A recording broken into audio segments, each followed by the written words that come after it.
Tuesday, August 25th, 2026, at 6:32 p.m. Will the clerk please call the roll? Mayor Sharon McDonald. Here. Mayor Pro Tem Josh Reardon. Here. Commissioner Baxter Patillo. Here. Commissioner Stephen Burnett. Here. Commissioner Warren Robinson. Here. Commissioner Al Hernandez. Here. Commissioner Mark Tapley. Here. Madam Mayor, we have a quorum. Thank you. We're going to have the invocation by Commissioner Robinson and the Pledge of Allegiance by Commissioner Tapley.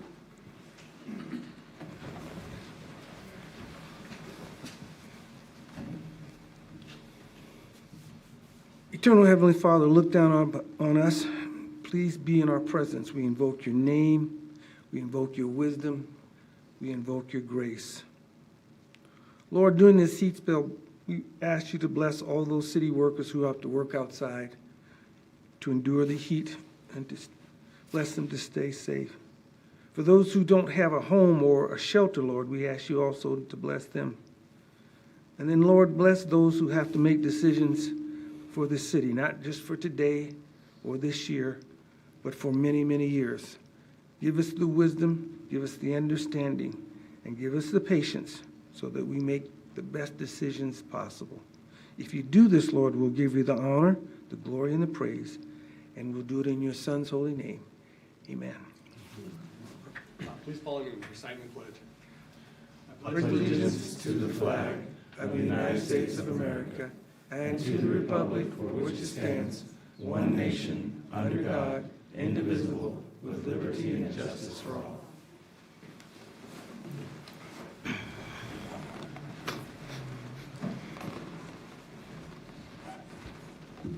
Can I get a motion for the approval of the agenda?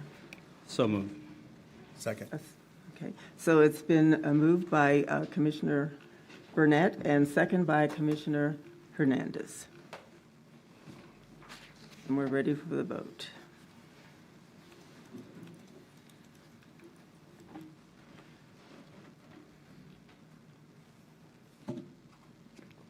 And the vote passes 7-0. Next on the agenda is the presentation. It's the Labor Union Appreciation Week proclamation. And I will be reading it. Do I need to come down there and hand it to you?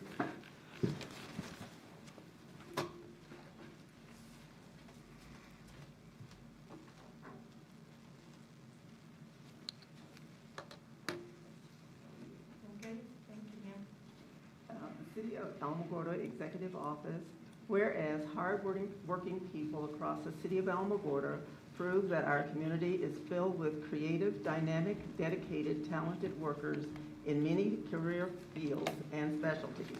And whereas the right to organize and collectively bargain is a fundamental American value.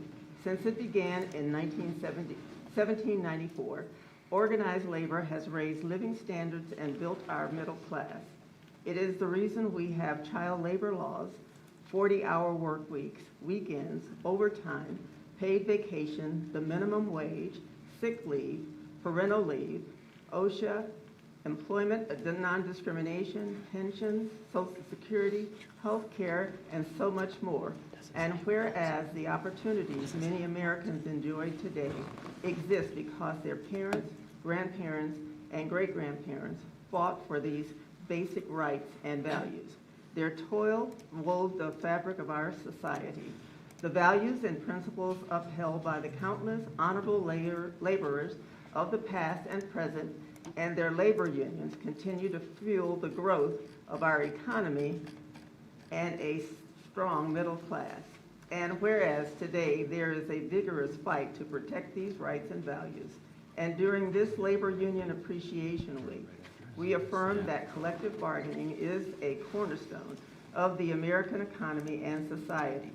Public employees, including educators, healthcare workers, social workers, postal workers, ambulance drivers, clerks, police and correctional officers, firefighters, utility maintenance workers, construction workers, and others, as well as those in private industries, including electricians, plumbers, auto workers, carpenters, and others, are the foundation that makes the American dream a reality from sea to shining sea. Now therefore, I, Sharon McDonald, Mayor of the City of Alamogordo, New Mexico, do hereby proclaim the week of September 6th through the 12th, 2026 as Labor Union Appreciation Week in Alamogordo, and call upon all residents to observe this week with appropriate programs, ceremonies, and activities that acknowledge the tremendous contribution of working Americans and their families in the prosperity and quality of life enjoyed by us all. Thank you, ma'am.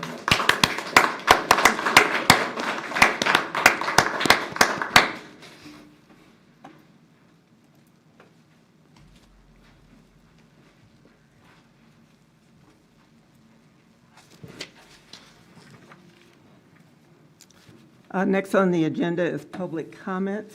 Tonight we have 3 people. The first person on the list is Tamara Hansen, and she's going to speak about the union.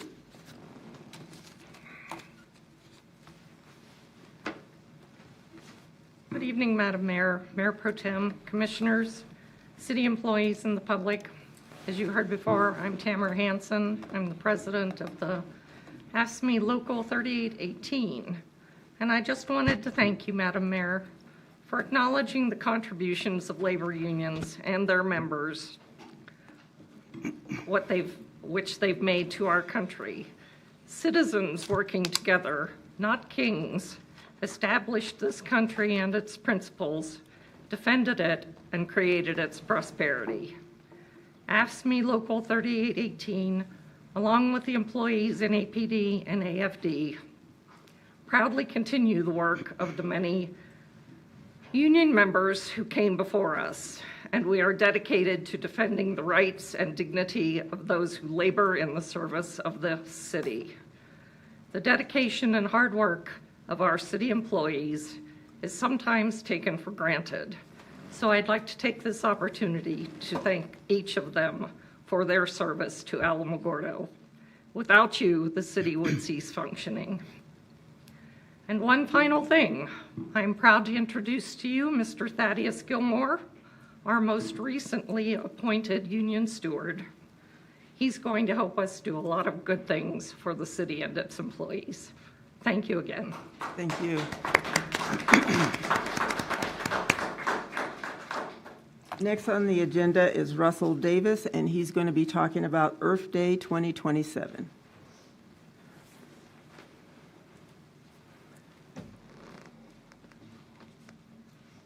Good evening, everyone. My name is Russell Davis. I'm here to talk about the 2027 Earth Day celebration at the Alameda Park Zoo, which is in next year, April. I'm talking about this now because the zoo recently posted the event date on their Facebook page, and because there's 4 new people this year: the new city manager, Robert Stockwell, the interim's park and recreation director, Heather Casebolt, tourism specialist Caitlin Hansen, and Colonel Michael Mullen at the Holloman Air Force Base. Some backstory: this past April, 4 months ago, the Earth Day at the zoo was the same day as the base's air show.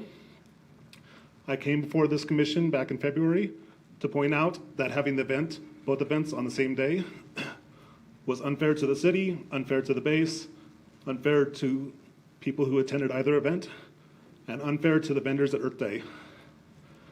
Moving forward, I'm glad to see the zoo announcing next year's event as soon as they had planned it this month. Hopefully the zoo keeps in contact with the base about future date conflicts, even though the next air show isn't until 2028. And I just want to remind everyone that Earth Day at the zoo isn't like other zoo events or like Fourth Friday concerts. It's the only time Otero and Lincoln County come together to celebrate the earth and the environment. Thank you for your time. Thank you. And last on the list is Charles Burris, and he's going to be talking about golf and revenue.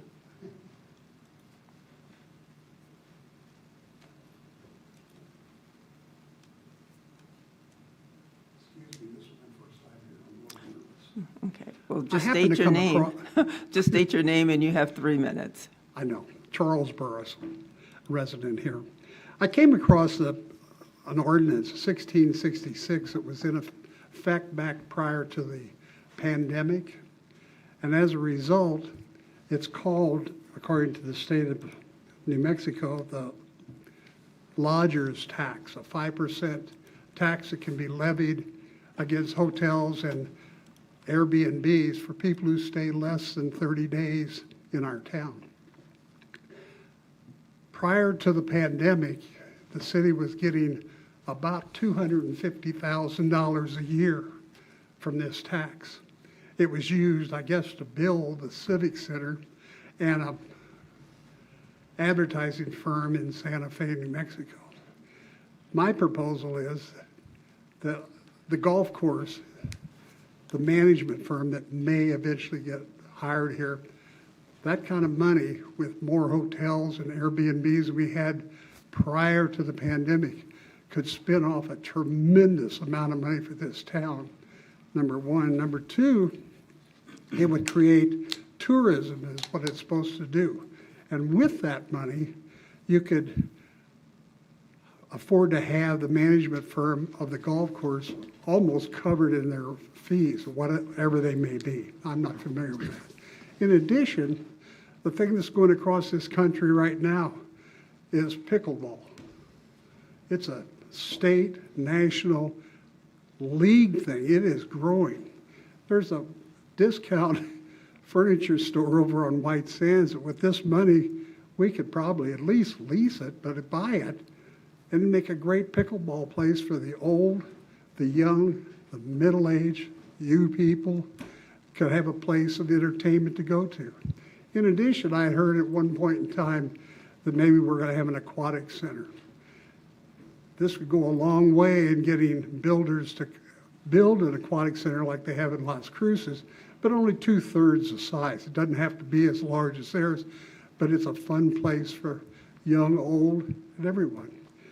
And a second note that I have 39 seconds for is it's just a silly suggestion, but over in Washington Park, we got a lot of room. What about a merry-go-round for young families with children and older adults like us who would enjoy that old-time fashion in an area that we have plenty of room for? This money could go to pay for that also. The ordinance is 1666, and it was repealed Valentine's Day 2022 because it was causing too much of a hardship, supposedly, on the hotels. Now we got twice as many hotels and probably that many more Airbnbs. I think it'd be a plus for the city to draw in people, and from the sales tax, you might even be able to cover most of the cost of these new appropriations. That's all. Thank you. All right. I have a copy of this if anybody wants. Just give it to the clerk, the city clerk.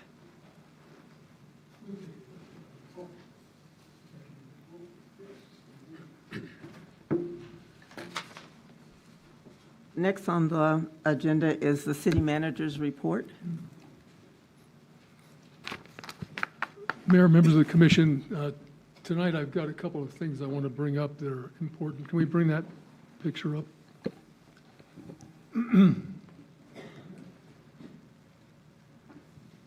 This is a picture of property on that raises several concerns for us. Many of the members of the commission have already been made aware of this particular property, amongst others with similar situation. But if you look at that, the picture is being taken from across the street, looking at that property.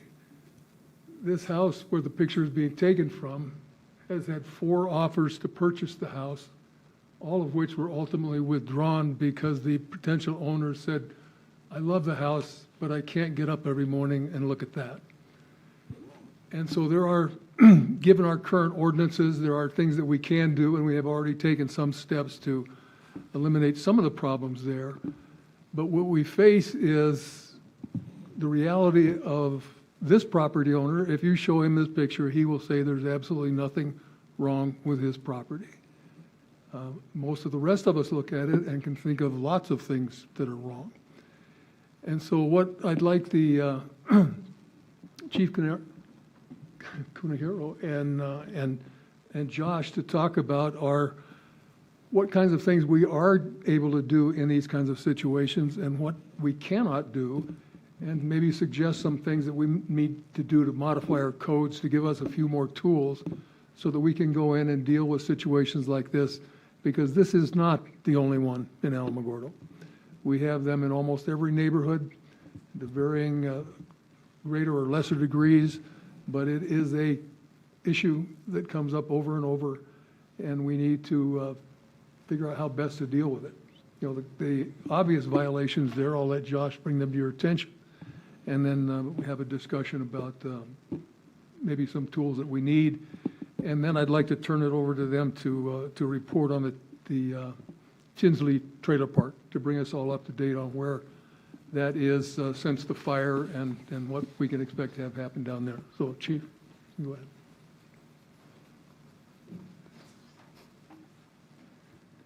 Good evening, Mayor Pro Tem and Commission. David Kunihiro for the record. As Mr. Stockwell was discussing, this picture has obviously come across all of our plates at some point recently and in the recent past. So I'll speak specifically from the police department's perspective. You guys should know that code enforcement falls under us. So code really deals specifically with certain ordinances, and where they don't have the authority, then generally the police department will come in if we have the proper authority. So for this picture specifically, the 3 vehicles on the left side that are essentially parked in the alleyway, just to let you know, we've got ordinances against parking in alleyways and things of that nature. Like Mr. Stockwell said, we have taken steps to move forward with that. Again, the property owner or the resident, there's choices to continue to park there or not, and as often as we go back, we have the ability to cite. I'll turn it over to Josh to discuss the other things with this property, but also some of our restrictions or limitations to what we can actually enforce. Good evening, Madam Mayor, Mayor Pro Tem, Commissioners. Hi, I'm Josh Sides, the Code Enforcement Manager. So in this picture, and this is a little older of a picture, there are 2 things that we can enforce out of all of this that you see. One of them is outdoor automotive storage for the transmission sitting behind the older car just to the left of the telephone pole. And then all of the outdoor storage there to the right of the RV with the wood and some of the other boxes that are there. And those have been enforced, and he is in the process of cleaning a lot of that up. Those have specifically been moved, as from my understanding from one of my code enforcement officers. Other than that, the truck bed that's a trailer, the small 2-door pickup, the RV, the green car, older model car are not things, they look as if they're operable from our standpoint. They don't have flat tires. We can't really see if the license plate on the 2-door pickup is expired. The license plate, if my memory serves me correct from my code enforcement officer, the license plate on that older model vehicle was, the view of it was covered. It was covered, so we couldn't tell whether it was registered or not. So other than just the basic outdoor storage and outdoor automotive storage for the transmission that was sitting there, that was about all we could enforce to clean that up at this point in time. But you still remove that, and it still is not appeasing to the eye. So maybe just discuss some of the thoughts on what we could do to improve. So in speaking with Mr. Stockwell and Chief Kunihiro and doing some research, there are some other communities that have things that address this potential parking in yards and things like that, and other communities that we have researched, and RVs as well. We do get, code enforcement does get calls on RVs in yards all the time. So there are avenues and tools that we could use or could implement, but it would take, of course, y'all to allow us to implement that. And what would some of those things that we would need to approve in order for you to implement? Ordinances, stronger wording in ordinances and enacting different ordinances. For instance, in the city of Albuquerque, there is ordinances pertaining to how many square feet of parking space you can have on a lot, depending upon lot size and things of that nature. That could happen. How would the square footage and parking, how would that affect, like me? I have 3 vehicles at my house, 2 in the driveway, 1 in the street. I mean, how would that ordinance, how would we structure that to where, I mean, they're all operable vehicles, we drive them from time to time. They're all registered, all insured, so how would we structure that to allow somebody that has more than 1 vehicle to park it there? But, you know, I have one just down the street from me, very similar to this. There's a Cadillac on jack stands in the front door, Coke machines on a trailer, trash everywhere. I know that one. I've just been biting my tongue because it's like, you know, it's their property, but I understand the intent. And if y'all research back, I think it was 2012 or 2013, we did address the parking of RVs. We have an ordinance on that. I remember we discussed it in length as far as parking RVs in the front yard or on the property. There was some criteria in the ordinance on that. So there's nothing in the ordinance right now. The only thing in ordinance is that it can't be hooked up to utilities or occupied. So in a zone that doesn't allow for the occupancy of RVs. Oh, they could be parking on streets as well, RVs on streets, but there's nothing on parking it in your front yard. So we do get. Maybe it was discussed and never passed back then, because we had a very lengthy, 2 or 3 different meetings. And it was all pertaining to the wood streets out there with RVs being parked in the front yard or on the side of the house, or, I could have swore we passed that though. But, and then didn't we do something with like the inoperative vehicles, maybe a year or 2 ago? No. I remember we discussed it, but I don't remember where we went from there with it. It never gained traction. It was discussed, but if I remember right, it was Manager Holden who was in office in the position at the time, and it never gained traction. Mayor Pro Tem, to go back to your original question on how we would go about enforcing that. For instance, the city of Albuquerque does 400 square feet. So you have 400 square feet of parking availability on your residence, and so that's an option. That's just an example of something that I've seen with doing very limited research today on it, on what we could do. Of course, doing extended research and then consulting with the proper people to get an ordinance in front of you would be where we would go if that was what was desired. So a 20 by 20 area, so basically a two-car driveway? Or a 10 by 40. Okay. Get you 4 cars, roughly. So, driving by my house, when you first pulled that picture up, I was like, wow, that kind of looks like my house. Except I don't have all the trash. But I've got 5 trailers. They're all registered and licensed. My motorhome, I've got 2 Bobcat skid steer loaders. I've got equipment. I got the parts of that. Now, if you guys went to what you're talking about, I wouldn't have a problem because I have multiple lots right there. Only problem I'd have is I'd have to put cameras everywhere because I'd have to just distribute my vehicles. The only issue I have with adding additional ordinances is we have ordinances on the books right now that we don't enforce. For instance, right next to Lieutenant Brown's house, there's a vehicle, 4-wheel drive vehicle that's sitting on blocks that's been there probably 5 or 6 years. I get a notice, it's 15 days. And I got 15 days to take care of it. That's how I understand it, or it's going to be taken care of by the city and then billed back to me. So my only issue with adding ordinances is I think we need to enforce the ones that we have currently. I brought to you guys' attention the house over on Ohio. That was a month ago. That's more than 15 days. It's still exactly the same. Trees still over the sidewalk. I seen people having to walk around. I mean, I understand this, and I understand the lady's frustration, and I think we need to enforce what we have to make sure it works, like the parking in the alley, the dilapidated or the broke-down cars and stuff like that. But I think we really need to enforce what we already have on the books.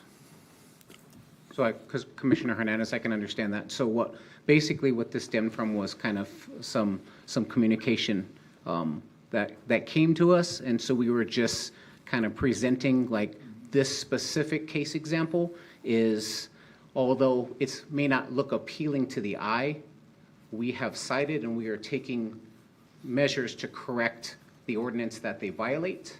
However, it might not meet everyone's standards. So what we're just suggesting there's an opportunity, if you guys want to, we can amend or update ordinances to have a stronger ordinance if we so desire for this. And would those ordinances be enforced? I mean, it goes back to my comment is, you know, the truck next to Lieutenant Brown's house. I mean, again, it's been there on blocks. There's an ordinance against that.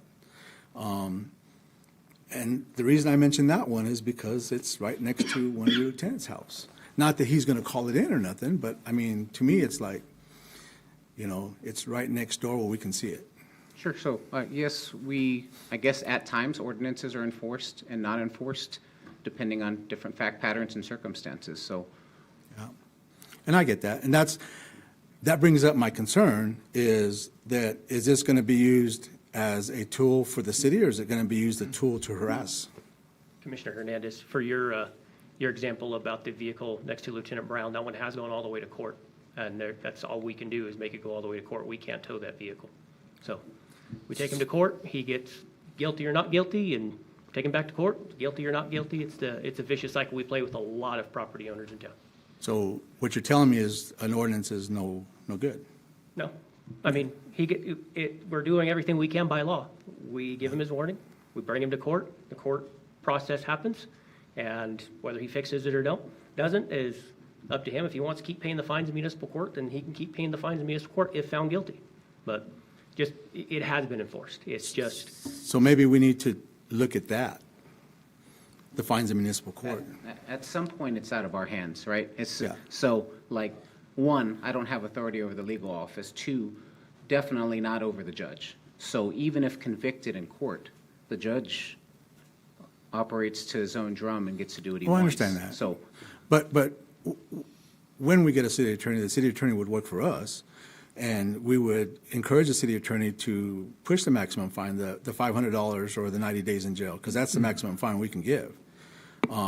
Not $25, not $50. I mean, he's got to help us enforce these ordinances, or, again, they're no good. sure, I You know- agree with you that the prosecution, the attorney can be directed by the city manager or whatever they see fit. But again, past that, outside of my department's control, for sure. So I have a question about the situation. Have we determined where the alley begins and the property line for that private homeowner ends? It's 20 feet. Yeah, we were able to pull up the city GIS map and figure it out. You smile. I asked because went through something similar with the county where they wanted to have property lines recovered for very similar situation where you had vehicles parked in the right-of-way. So just for the benefit of everybody's understanding, when you have a subdivision plat filed and it's approved by the city, all of that property dedicated as streets and alleys falls to the benefit of the public, and so therefore it is city property. But to me, from hearing all the factors, it seems as though you could have an issue with anything that your neighbor has in their yard. It could be reasonable, it could be unreasonable. To me, if you want to boil it down to facts, I think that determining where your right-of-way exists and recovering the property lines would be the first step. And then I don't know that I haven't seen an ordinance for encroachment onto city property. So to me, it's a safety issue with the alley, just the way I see it, that you have cars blocking the alley. You can't really do much as far as the aesthetics or the items in somebody's property, provided they're abiding by setback regulations and provided they're abiding by proper zoning regulations for working on vehicles as a garage in their yard or running a lawn service company out of their home. So you're walking a difficult line, I think, with that. But I think that what's more concrete and what's more attainable would be to recover the alleyway property line, and then you could, I believe, once an ordinance is properly enacted we reserve the right to issue citations for structures and vehicles existing in our property. What do you guys think? Well, just to tell you what has happened is, again, this is an older picture. Shortly after the communication was received, officers went out that evening and were able to determine with the resources they have that the vehicles in fact violated parking in alleyways ordinance. So they've cited it. I don't believe it's been adjudicated at this point in time. So I think there are some avenues, but again, we're always open to some direction if you think we can strengthen our ordinances. So as far as the trucks parked in the alleyway, what are you allowed to do as the code enforcement or police officer? So we can issue a citation and/or we can tow it out of the alleyway.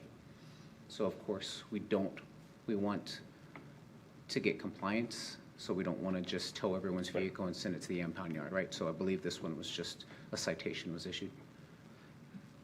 Don't we have an ordinance on the books currently too, like, and I think it's 72 hours, a vehicle parked on the street, if it doesn't move, you guys can go and mark the tires, and if it doesn't move, I believe it's 72 hours. So I know that's specific to the RV ordinance that maybe you were alluding to earlier, but yeah, we have an abandoned vehicle ordinance. Okay. That if it appears, Well, like I'm gonna use the one down the street from me, for instance, there's a Chevy Malibu, it's been sitting there probably a better part of 6 months, has not moved. If you all, like in the past, what they would do is go and mark the tires with paint, and if it didn't, and then the way around it would be just take it out of gear, push it forward 6 or 8 inches, and then put it back in gear, but it would at least, I know there's something on the books pertaining to that. There is. Which, unless these are daily drivers, but. so the only difference between parking on the road versus entering the property, right? Exactly. So Josh mentioned we couldn't see license plates to see if they're registered and things of that nature. We cannot or should not Enter the property. start to walk around the property. Now, if we're going to the front door, normally there's a sidewalk, there's some kind of normal walkway that they would allow a mailman or someone to go up to. We can take that path, but we should not be wandering around properties trying to figure out, trying to look at a license plate at this point. So again, we are restricted. I'd like to see some, maybe have Manager Stockwell bring an item back to us, basically for discussion, and kick some ideas around of what we can and can't do to strengthen this up to, because this is an eyesore. And like I say, it's not so much the RV or the vehicles, it's all the other stuff, the trash and everything that's kind of mixed in, but maybe bring something back in the next couple of weeks or months for us to look at and see what we can and can't do. So we're already planning to bring to the commission some amendments to the zoning ordinances that will address a few of these things, and we will add a few more into that so that we can discuss them in the context of where they will lie in the ordinances. But I think one of the values of the conversation tonight is to recognize that beauty is in the eye of the beholder, and that while some of us might see a problem, others don't. And that's the challenge that faces both the commission and then the staff, is how do we deal with the complaints? Because the complaints continue to come in. And in one sense, we can say, okay, we can enforce this one, but we don't because it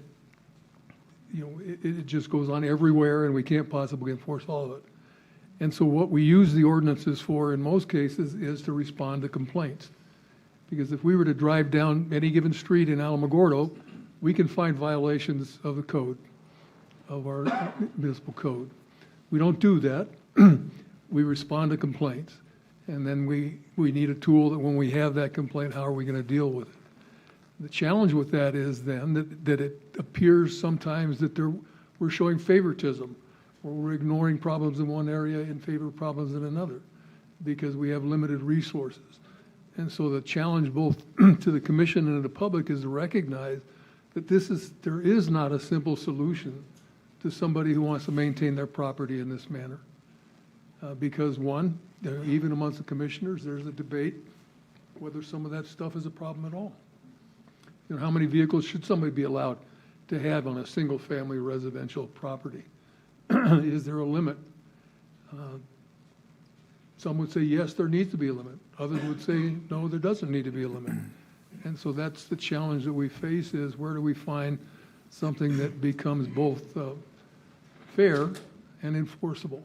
And so we will be bringing some of those things to you. So if we could move on to the discussion, bring us up to date on the trailer park situation. If I may, real quick, I would encourage staff to reach out to R.B. Nichols, the county attorney, and Sheriff David Black about the issues that they have pursued in this similar fashion, because I think that is something worth considering going forward, is how the city can protect their holdings and their property and the right-of-ways that belong to them. You can't encroach upon the government, and I would just encourage you guys to reach out to them and ask what they've dealt with and what they've been through on that, because it is complex. Well, I think I would also like to add, I know we're looking at one specific property, but there have been several complaints that have been, sent in for review, and some of them pertain to safety issues. It's like, like when you're at a stop sign and you can't see the traffic that is coming, and as you're inching out to see the traffic, like if it's, you can see the traffic coming from the south, but you can't see the traffic coming from the north. So would it be something to look through the complaints so we're not just viewing one issue, and to get them all together to all the complaints? I'm not looking for anything else, but get the complaints that have been already established, and then have those reviewed. And instead of, like I said, just doing one, we could do more than one. And then if we have some other situations that have been resolved or can be resolved, then we do it all at one, at least the ones we have, we try to take care of those. Sure, and again, I would hope that as complaints come in, we're taking care of them or trying to resolve them. So if you have specific properties that are going unresolved, I need to know about it, please. Okay. Can I ask if staff has any recommendations on what we have in front of us here? As far as if What would some- help you guys with ordinances? So I think, as Mr. Stockwell said, we have some rewrites in a draft form that we want to send to him first prior and let him decide what comes forward or not. So I think we have some ideas right now. So it looks like we have maybe a little direction as to, Mayor Pro Tem, are you asking for maybe some language, how we can improve what we're talking about, which would be probably outdoor storage specifically? Yeah, I mean, as far as outdoor storage goes, I already thought that our ordinance kind of addressed certain parts of this right here. Because, And it did. you know, Or you it have the does. 8, if you have, like in your backyard, if you have an 8-foot fence, you can store it in your backyard, but if I remember right, it's been a minute since I've read it, but, you know, like this here, you know, the RV and the truck sitting in the driveway, but the truck bed trailer and then, you know, the Ford LTD or whatever that is over there, you know, the wheelbarrow and all that, I mean, if that was placed in the backyard where it wasn't visible, I don't think anybody'd have a problem with it. You And know. that's some of that has already been fixed, or at one point it was fixed. Okay. And so some of the places where we're unable to touch. Yeah, I have a is- similar situation to this in my district over there across from Ruts Circle. I don't remember, I think is it Catalina? I think it's Catalina or Lover's Lane, one of those. And y'all may have, it's been a little while since I've driven by there. The gentleman had probably 20 or 25 Talking cars. about Otero Place. Yes, right on the corner there. He had a bunch of cars, and I think you guys have addressed most of that. I've spoken with Mr. Kicklighter about that. You know, and I think he's moved some of them. I don't know if he's moved them all, When but he moves them from it's- property to property. it's better than it was, you know, but, And your other issue on Dexter is being addressed. Yeah, I noticed they bought them some blue tarps so they could cover it, so. So just something that I know happened a few years back when I was on the commission last time is, we had a similar situation like this. And what the homeowner did is went up and erected something that looked worse to cover it. And I mean, he met the ordinance, but it made it look worse. They took old roofs, tin roofs, and it wasn't, the fence wasn't even straight. I mean, it was all over the place, and it's still there. And so, I mean, then you don't know what's back there. And like I said, in this case, it would look really bad. So we need to make sure that whatever you guys have is, and again, I mean, enforcing the ordinances that we have, I think is a big thing, working with our city attorney, if we ever get one, to push that. So my next question would be, are blocked alleys or right-of-ways an issue for emergency services for the city? Is that worth protecting? Which is why I believe the parking and alleyways, we have the right, like I said earlier, we can tow a vehicle, so we know, of course, we won't find out unless it's called in most of the time. We don't often drive down alleyways like as a normal patrol, but if we don't run into it, we would anticipate someone calling on it, right? Because the last thing we want is a fire truck to go down having to hit the rear of a residence on a fire and they can't get through the alleyway, right? And so we do what we have to do there, but I mean, it's going to take a while to get a tow truck there. So yes, we need to protect our alleyways and the right of ways. Even with the trash man going through, like, and being in the construction trade, sometimes we park in the alleys and the trash men they're not polite about it. They blow their horn until you come move your vehicle. So, I mean. We do get, we get those calls, quite a few. And we'll pass them on to the public service aides. If I could clarify one thing, even though we do not currently have a city attorney on staff, we do have a prosecutor. And so all the cases that need to go before the municipal court are going to the municipal court, and the city has an attorney on contract who does the prosecution. So nothing is awaiting, nothing is going without action while we go through the process of finding a city attorney. And if we do move towards stronger ordinances to protect the city right-of-way, I do suggest having methods in place to be sure of your standing ahead of time, getting it surveyed, not by me, but having that done will save a lot of secondhand embarrassment afterwards. So that's my 2 cents. Thank you. All right.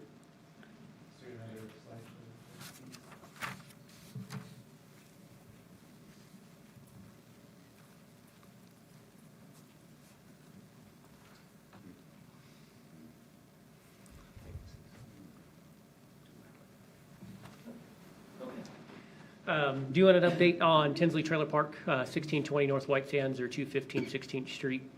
Both addresses are good for Tinsley Trailer Park now. Tinsley Trailer Park, this is the layout.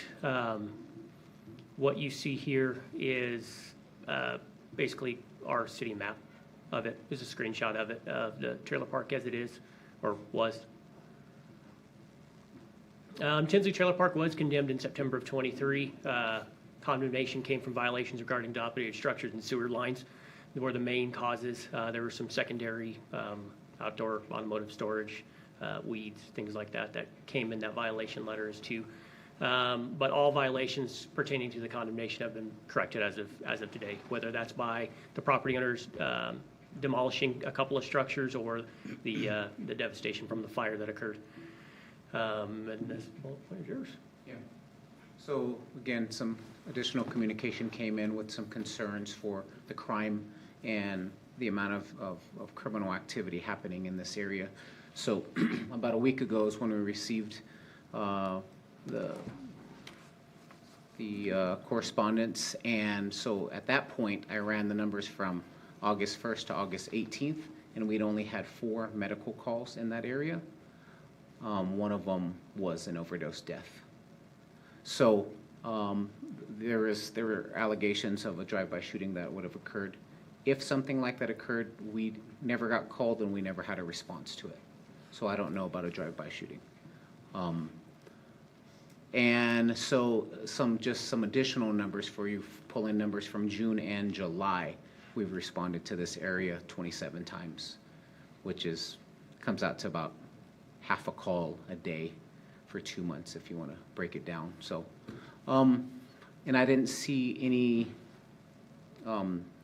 major calls. Not that that's not a concern for the residents around there. I'm certainly not diminishing the fact that they think or feel that criminal activity is happening. I can also add to that our narcotics task force has also been in the area and has done over 20 cases, warrants, whatever you want to call them, in that area as well, right? So we know things are happening. We cannot, bail reform kind of made it difficult for us to keep people who keep offending in jail. So we struggle with that. So, while it might seem like we're not doing anything, a lot of times we can arrest someone and they'll be out before the end of shift or by tomorrow morning. And so I assure you, at least based on the numbers, it appears that we are present in the area, and there are also things that aren't happening that there are things that are not being reported that might be happening. Would it be possible those and I think we mentioned that those aren't ours, but those trailers like down at Walgreens, and there's one at Walgreens and one somewhere else, but would it be possible to set one of those out somewhere over in that area and just to monitor it and see, because it records 24 hours a day, doesn't it? It does, but that Tinsley is private property. Well, if you set it in the city right away, I guess, or get permission. There's no right of way right there, is there? Or get permission from one of the other, like maybe the corner lot there off of 16th and White Sands to set it behind their building or something. That's a possibility. You yes. know what I mean? Just to kind of record and see what's really going on over there. I mean, I know the area, it is kind of run down, but. What happens is flashing trailer lights go there, they do their activity somewhere else. That's But true. yes, it is possible. It'll move to a place where the cameras can't see, so. But that's just a thought on it, So as the point of this was kind of two-pronged here, is one, I'm not sure I'm seeing the same level of criminal activity in the area that maybe the neighbor is. But certainly not discounting that, and that Josh is fixing to bring before you all to, would it be uncondemned? Is that the term he's going to bring? So the Tinsley management or ownership are fixing the issues that we've cited them for. I can also say I do have contact with Mr. Simkin, Mike Simkin, who is one of the owners. There was 3 siblings that owned it, one passed.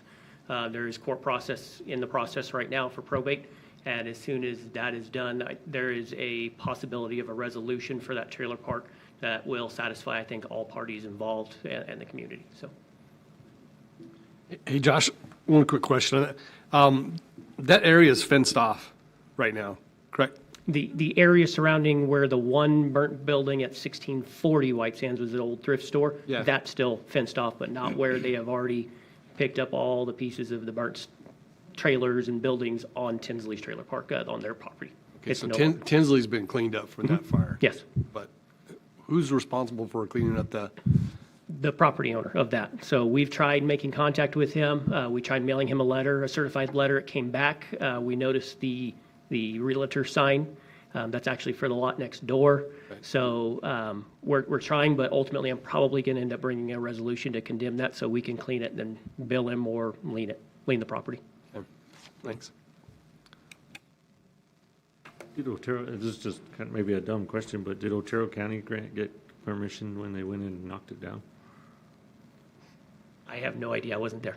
Okay, I saw a video on Facebook about it, and I mean, it came down very, very easily with their big old excavator, but I was wondering. It didn't look like it was that damaged from the fire, but he just hit it with his excavator and the whole building collapsed. If so. I remember correctly, I believe Chief Ramirez was coordinating a lot of that, so that would be a question for Chief Ramirez Okay, on. it was Otero County that brought it in and did it, but, I do know that, but Yeah. I wasn't there, so I wasn't privy to who, what, when, where, how. okay. Do they have future plans to clean it up, I guess you would say? That is definitely in the pipeline, is cleaning it up. That is definitely in the pipeline. And the resolutions that are presented are very much so in a resolution that will make everybody happy. So what that is very tight-lipped, not a whole lot of information given, but there is some information that there are looking at resolutions that's going to satisfy everybody. Josh, give us the timeline. 3 months, 6 months? What do you think? It's in probate court, so as long, that could be bound over to district court, so it's in the court process, and however long that takes, I don't know. Take years. Yeah. It Yeah. can take Take a years. while. Thanks. Are you, Any other questions on yes. Tinsley? Keep us updated. Thank you. One last thing, Mayor. The Commission's aware that we started first part of July on a transportation master plan that had been budgeted and a contract awarded for roughly $3.8 million to pursue the transportation master plan. The Community Development Director and myself have been working with, looking at the scope of that work and are in the process of negotiating with the company who's doing that work to scale that back by approximately $2 million. So we feel like we can accomplish the most important things that are necessary with the transportation master plan for considerably less than was originally budgeted, and we'll hopefully have those final figures worked out in the next week or so, and then we'll be able to proceed there. So I just want to report to you that we are re-examining that and looking toward being able to reallocate some of that money to street repairs instead of the consulting work that was originally planned with it. I'm That- sorry, I didn't hear the project that you mentioned. I'm sorry, I didn't hear the project that the you. transportation master plan. And that's all I have for tonight, unless there's questions of the commission.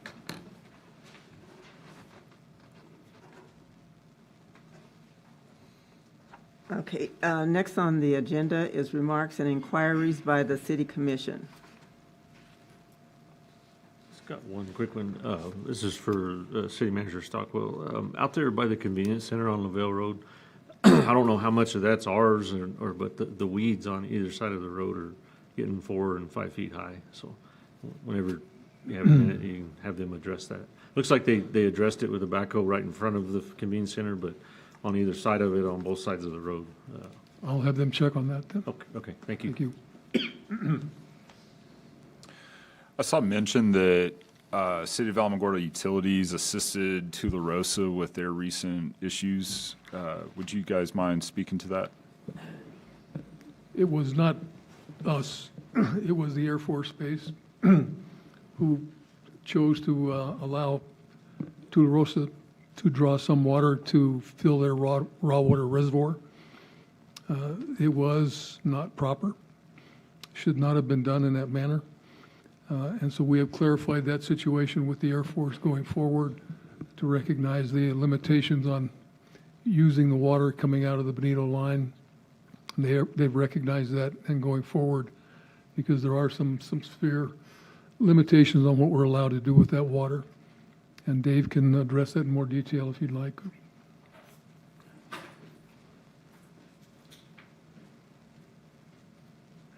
Good evening. I'm Dave Nunley for the record, and I can ask or address any questions. He did touch on that was Holloman Air Force Base that Tularosa approached for water. They provided domestic water off the base, and then they moved them to the Benito and allowed them to virtually use an unmetered tap to provide water for their raw water reservoir. But I got wind of it pretty quick and put a stop to it.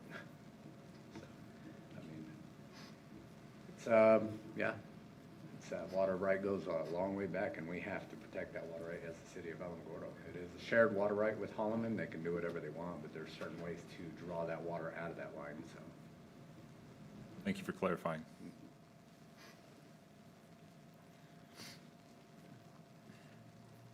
Anyone else? Just wanted to ask into an update on recruitment for a city attorney.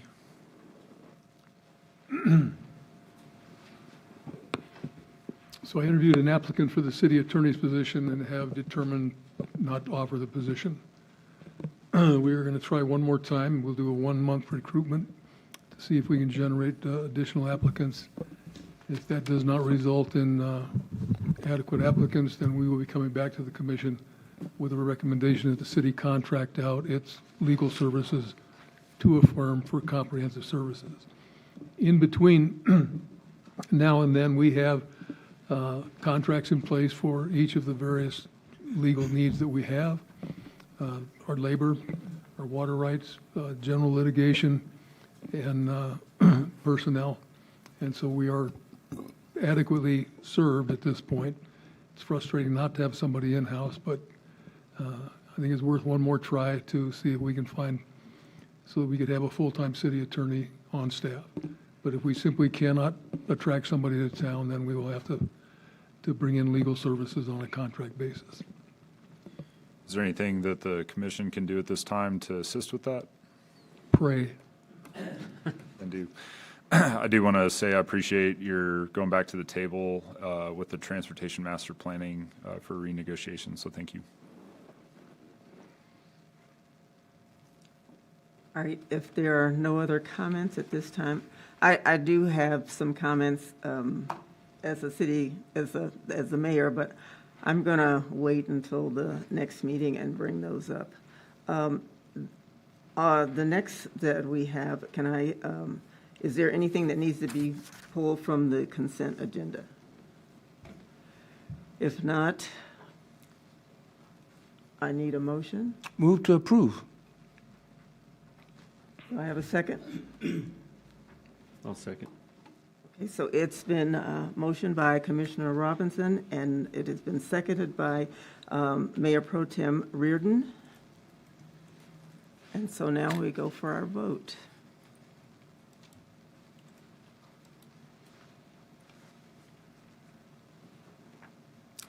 And it passes 7-0.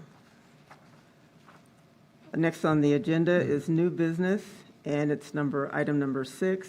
Consider and act upon Resolution 2026-31 declaring 1221 Cuba Avenue to be so ruined, damaged, and dilapidated that it is a menace to public comfort, health, peace, and safety, and ordering its abatement. And we have Chief Kunihiro and the Code Enforcement Manager, Josh Sides. Good evening again, Madam Mayor, Mayor Pro Tem, Commissioners. I bring before you a resolution to declare 1221 Cuba to be dilapidated and pass a resolution on that.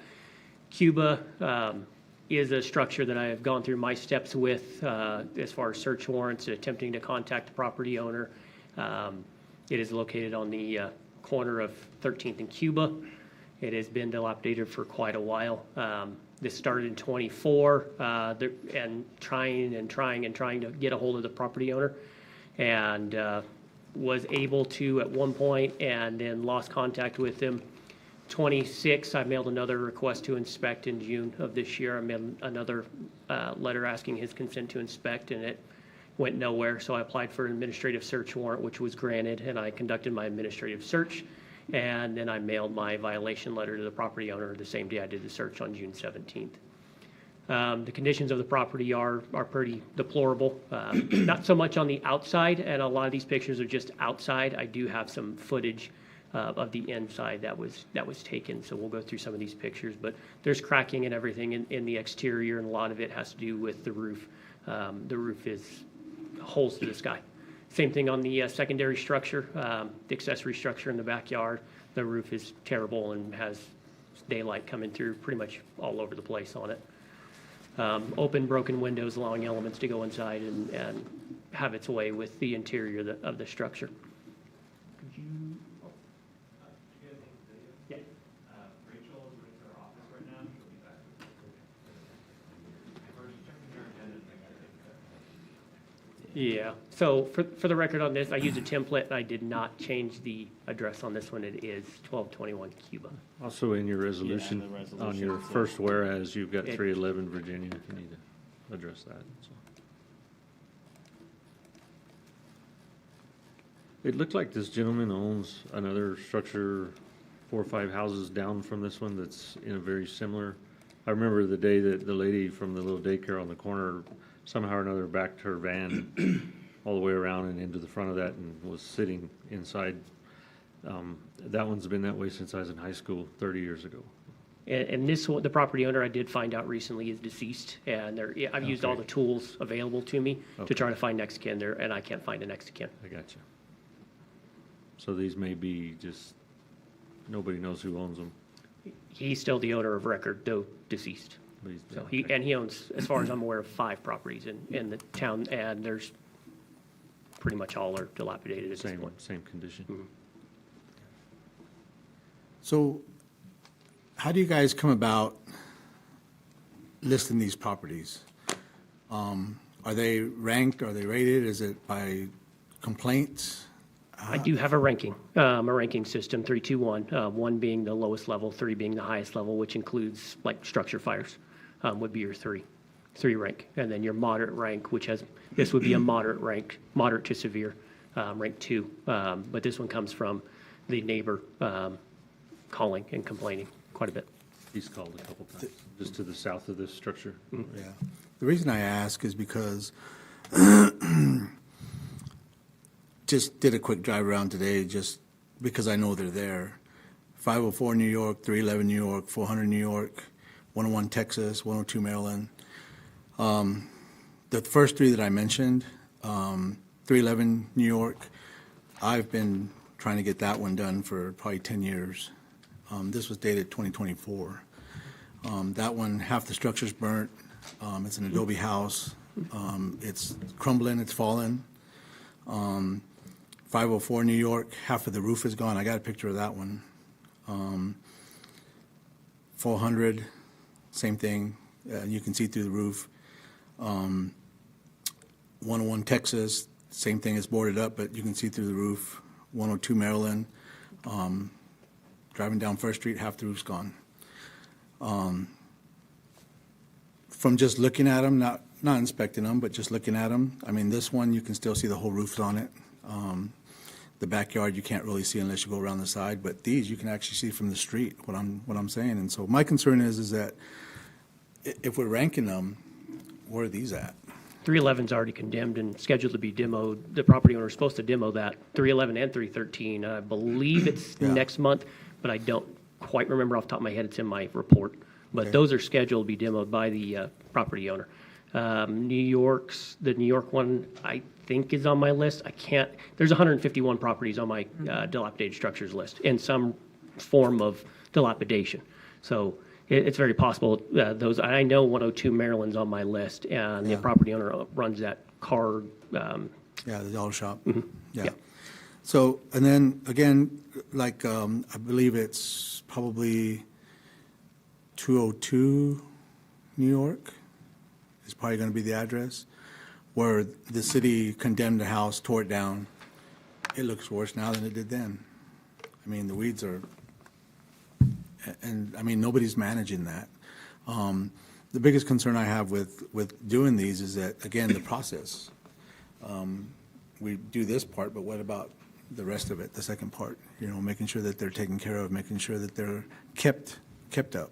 So some of what I've found in taking over code in 2023 was that some of the properties, once demoed, were staying in the property owner's name, and there's a few of those. So we go back to, you got to cut the weeds on your property, or we'll do it for you. And I know there's a lot in the 300 block of New York, right down the like two lots south of 311, 313, that we will That's what send I'm them. talking about. We'll send them a letter, and they don't cut it, so we end up cutting it and then billing them, and then it gets leaned. I know we've cut that one multiple times. Yeah. We usually Well- cut that one a couple times a year. 1501 Ohio, I believe it's 1501 Ohio, corner of 15th and Ohio. That one, we tore it down recently. It's got a big old for sale sign on it. So I know it hasn't been, I don't know, I'm pretty sure they haven't been billed for it. I've submitted all that paperwork. So if the lien's not on that property, that is, I don't deal with liens. That would be our legal department. So there should be a lien on that property. Okay. I guess part of my concern here is that as an organization, I mean, we should be a little bit more up on what's happening between the different departments. I know it's not your responsibility once it leaves that, but I think some follow-through would help, especially like in our cases, my case where I live, we've torn down quite a few houses, and it looks worse now than it did before the house was there. I just think we need a lot more follow-through, especially like on this one, it's a quarter lot. Same thing with one on Ohio. When the structure was there, the structure looked ugly, but the lot wasn't that bad. Now it's full of weeds, and it continues to be full of weeds. Well, I know that we have had a number of houses put before code enforcement, and one of the things that I do remember is that I know in District 5 there were quite a few, but you were looking at the entire city and trying to cover things in each district. So it didn't seem like, we were just, I'm not saying favoring District 5, but, we've had, I think the complaint has been a while, and then, of course, money is an issue. So I understand that. So sometimes I think even though we keep up with it, I think we kind of get off on another matter. We, like tonight, we had a property shown, and we go down that trail. So each year you give us a dollar amount, right, for what we have for demolition, what we can. So maybe we could get something, I guess, at your leisure or whenever you can to tell us how much money we have in that fund, so we can see how much can be taken, at least used to do the demolition. And otherwise, maybe, I don't know about updates, but I think I've counted the houses, and it's more than 100. And I know we don't have money for 100 houses, for sure. And I'm using a very small number, because I still have all the houses on a video that I did. So we have a lot, and I know we can't cover them all.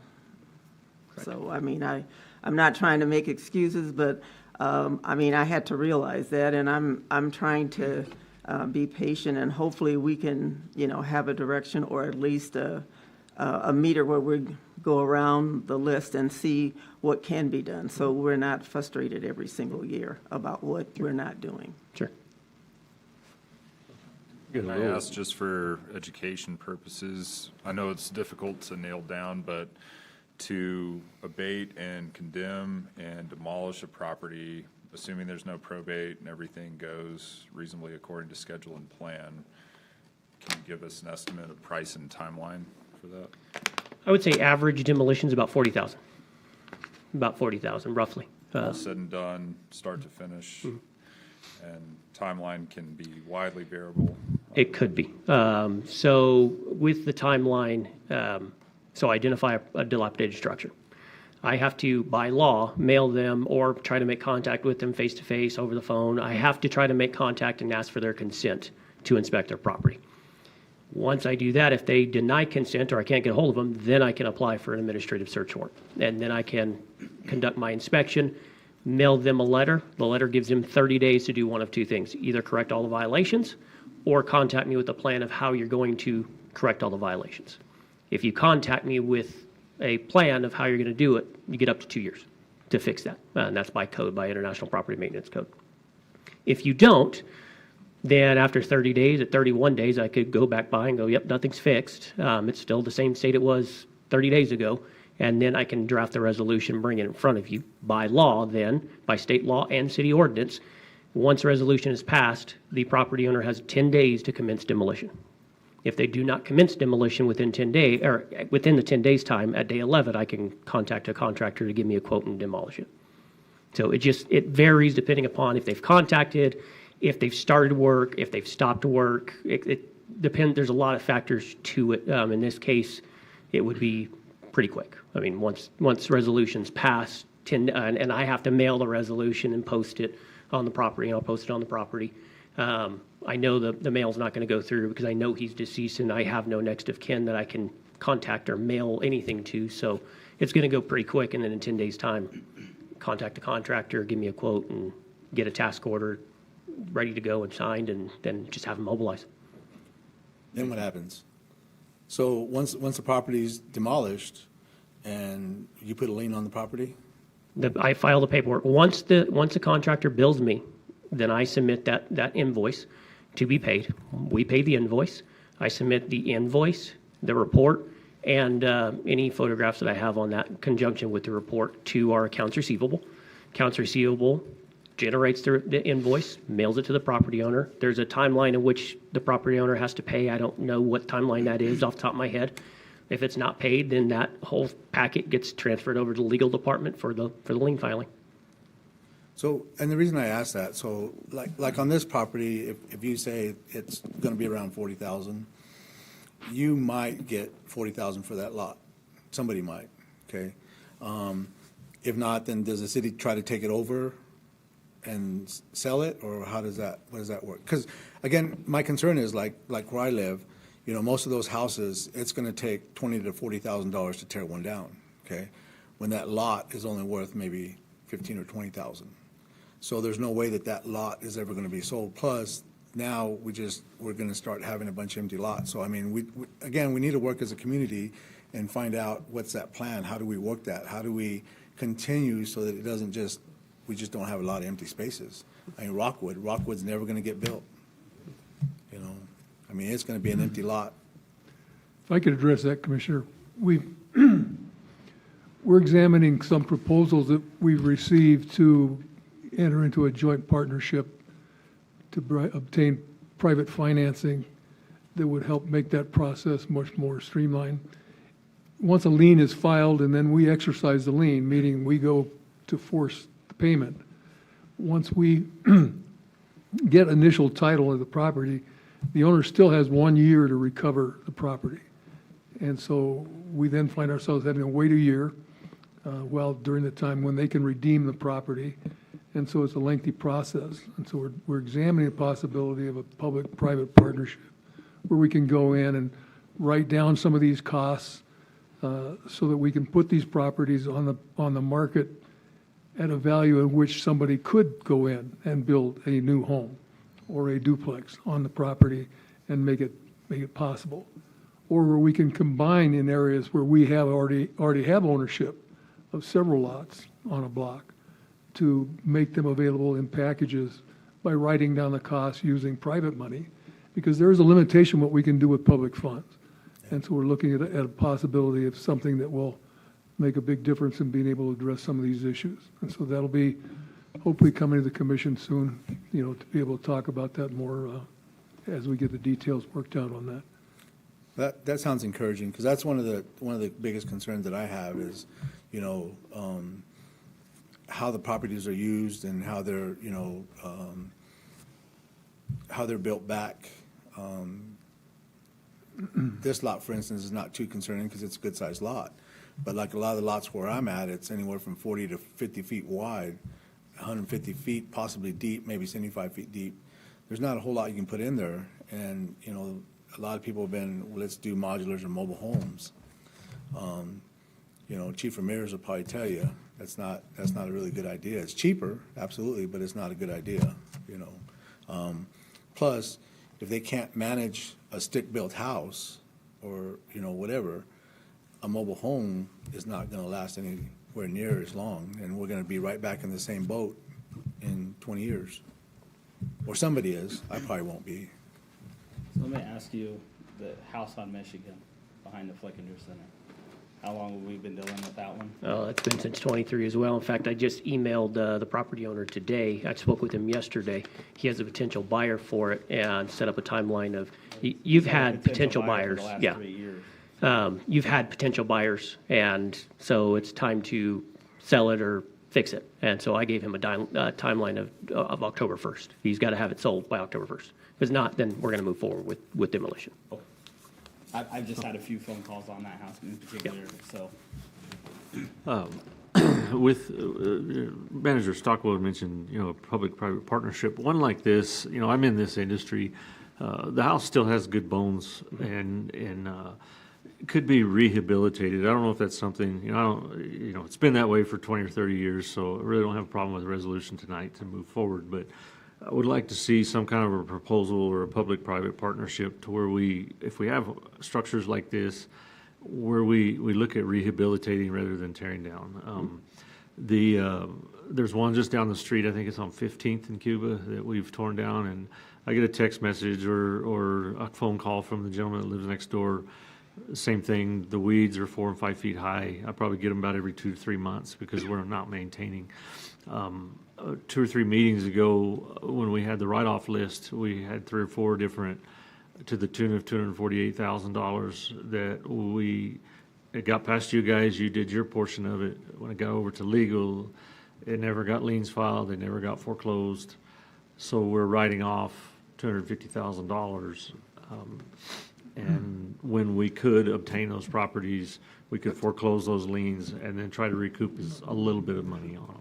Well, and the lot at 15th I and think Cuba is. we need to clarify one thing. Okay. We're writing down the debt. We still own the property. And we still have the lien. Okay, Okay, so have we foreclosed the liens and we've already taken the property? they're different issues. Okay, on those 3 that were on the write-off list the other night? Right, yeah. Okay, So we still have the ability to go in ultimately and do something creative with the property if we can gotcha. come up with the right okay, proposal. sorry. I That was property was mistaken. donated to the city. Yeah, it's just, I kind of agree with Commissioner Hernandez on this. There's one on Dewey around the corner from me, same thing.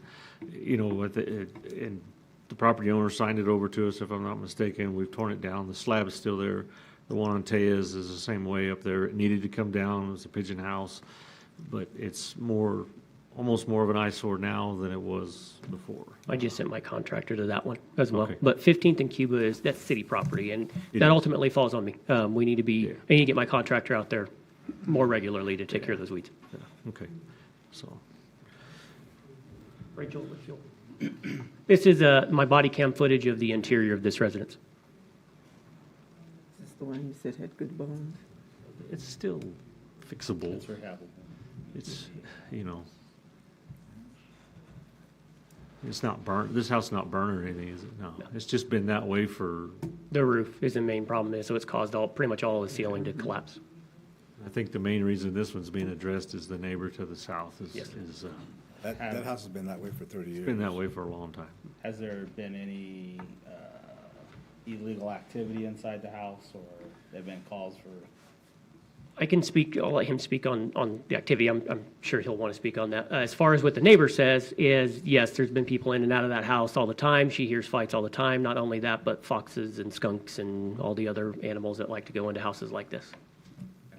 You don't know? Okay. I just didn't know if anybody's taking up shelter inside or. Any squatters, no squatters or anything in it that you know of? Okay. I did not anticipate that question this evening from you, so I'm not prepared.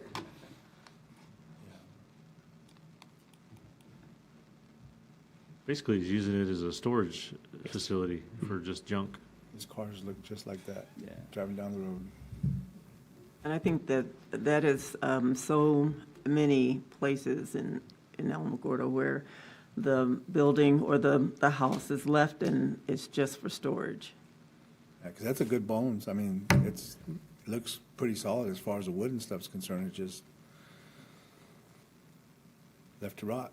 There was only a few areas that I saw where with wood rot or something that may trigger hey, I might want to look into that for mold inspection. But really, like you've said, it's got good bones. It's just needs a little TLC. But if it was so easy, just to renovate, don't you think that, I think it's a catch, it's just a catch-22. I say, because it's been so many things that could be done, but nobody wants to take it on. The And so it's problem- just left. with a lot of these structures is the people that own them don't want to let Don't go want of to let them. go. Yeah. You I'm gonna need fix it that one day. You know, you know, it's like that car right there in the video. I'm gonna restore that one day. Well, one day never comes. I tried to buy that car 45 years ago. You know? It's sitting in the exact same spot. Yeah. And that's the problem. There's people, builders, investors, house flippers that would be more than willing to buy that piece of property and flip it and renovate it and flip it. They just redid one over on the corner of Indian Wells in Florida.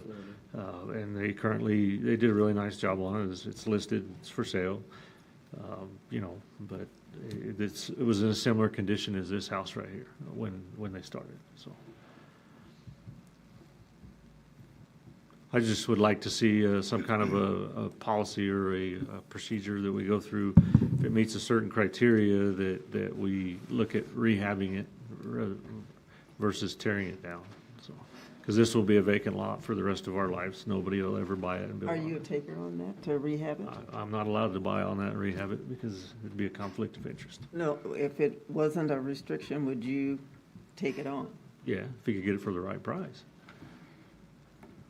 There's, you know, I think we've been looking at the world goes ABDs around for with- about 6 or 7 years, and we still have the same number of houses still sitting, and there have been no takers. And some of the houses are vacant, and they are not only not, I mean, you can say that they're not for sale, but I have not seen any takers. Every time I talk to a contractor about rehabbing and doing some of the work, because some of the houses can be sold, and they are looking for. And in fact, every time I talk to somebody, they says, we're looking for the city to buy it. And I said,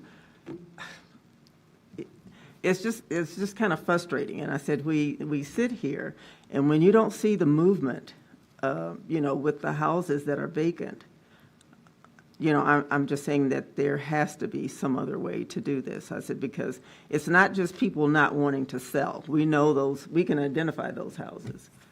But there are houses that have been left, and nobody's done anything with it either.